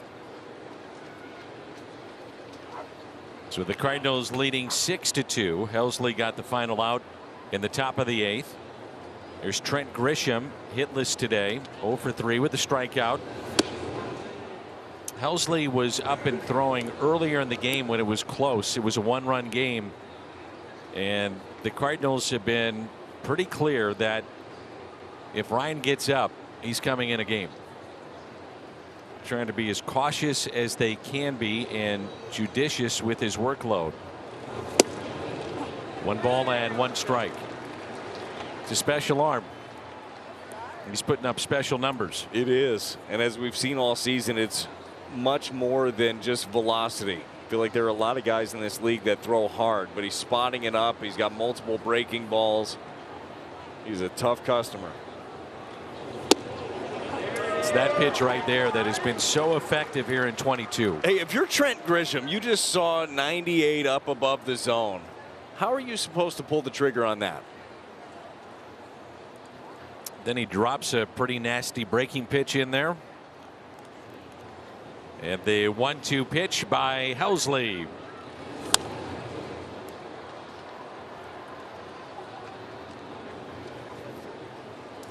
Now, if you're Ollie, what you're hopeful for is that Waino is Waino tomorrow. It goes deep into a game. Could probably come back with Gallegos and Cabrera. We'll see how deep Ryan Helsley goes in this appearance today.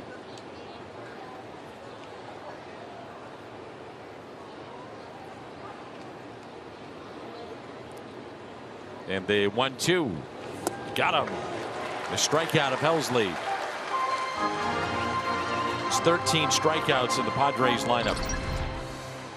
So you're geared up for 101 that you saw a pitch ago, and then you get this slider down and away, backs up a little bit, but makes it even more effective.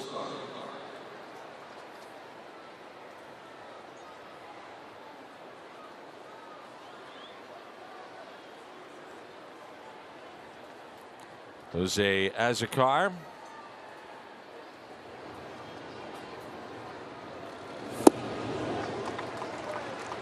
Cardinals 3 relievers right now still with a 0 ERA, and this is one of them. Yarlin Garcia, JP Feyereisen.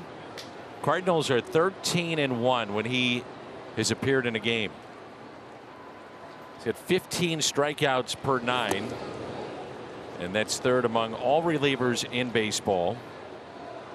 His hits per 9 is the best.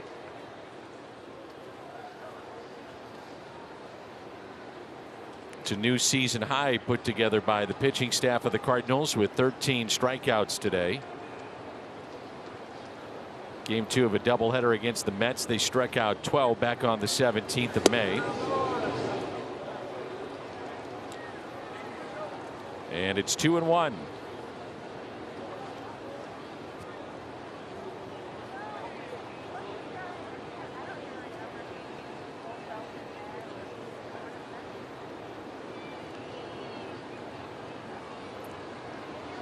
Two-one pitch by Helsley.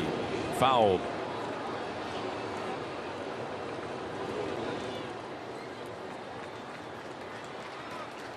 Talking about Adam Wainwright tomorrow, and the hope is that he gets deeper. You can reset your bullpen a little bit. You think about that even more. On the backside of him is Dakota Hudson, who has the ability absolutely to get deep into games, especially with that sinker, quick outs, but recently has had trouble doing so. 4 2/3 last time out. Pitch count got elevated, so you really need Waino to get deep into that ball game tomorrow.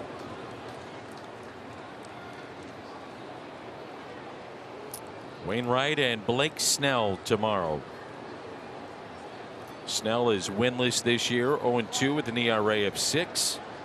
Waino 5-4, 3.12 the ERA. 3 balls and 2 strikes. Next by Helsley. And a rare walk. That's been the other aspect of Ryan Helsley. He's hitting triple digits, striking out the world, and doesn't walk many. 1 out walk, top of the lineup. Jurickson Profar, 2 for 4.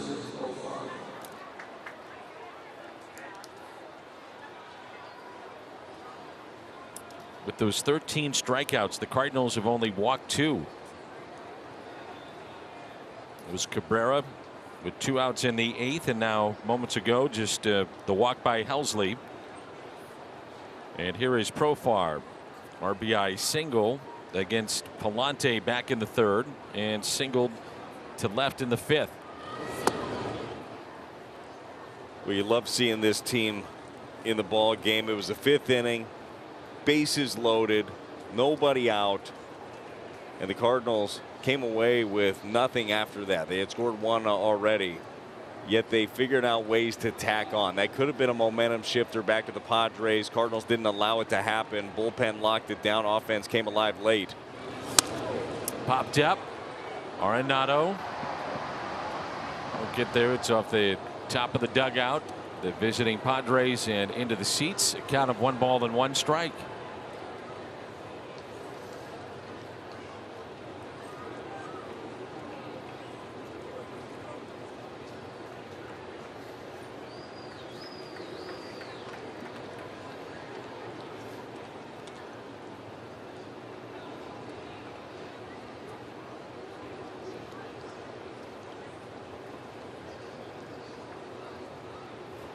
The 1-1.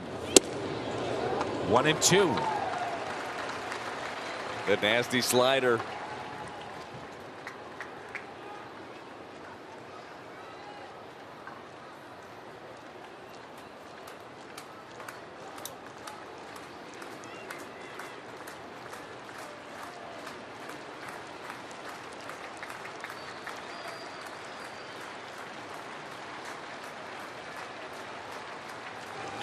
Ground ball and a base hit into right on the 1-2 pitch.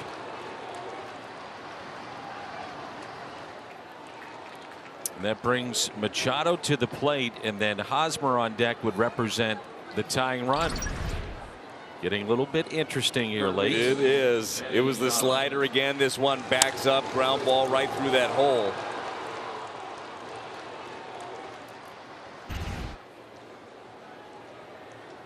San Diego, the 2, 3, and 4 hitters in their lineup a combined 0 for 12, 5 strikeouts. And this will be their first at bat with a runner in scoring position. Machado is 0 for 1 head to head against Helsley. We talked about how it could have been a momentum shifting inning for the Padres to get out of that. Really a momentum shifting call was Machado at the plate in the 7th, 1-run game. It looked like it was a foul tip with a runner at first. They started the runner and they called Machado out. Ground ball up the middle and a base hit. And a run will score and the tying run will come to the plate. So walk and then back-to-back singles for San Diego.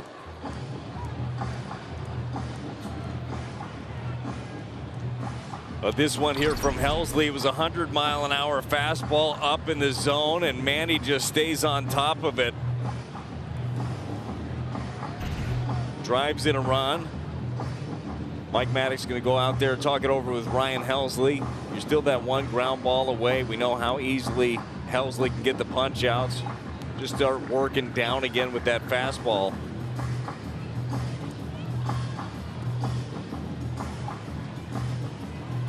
Well, now Helsley has an ERA.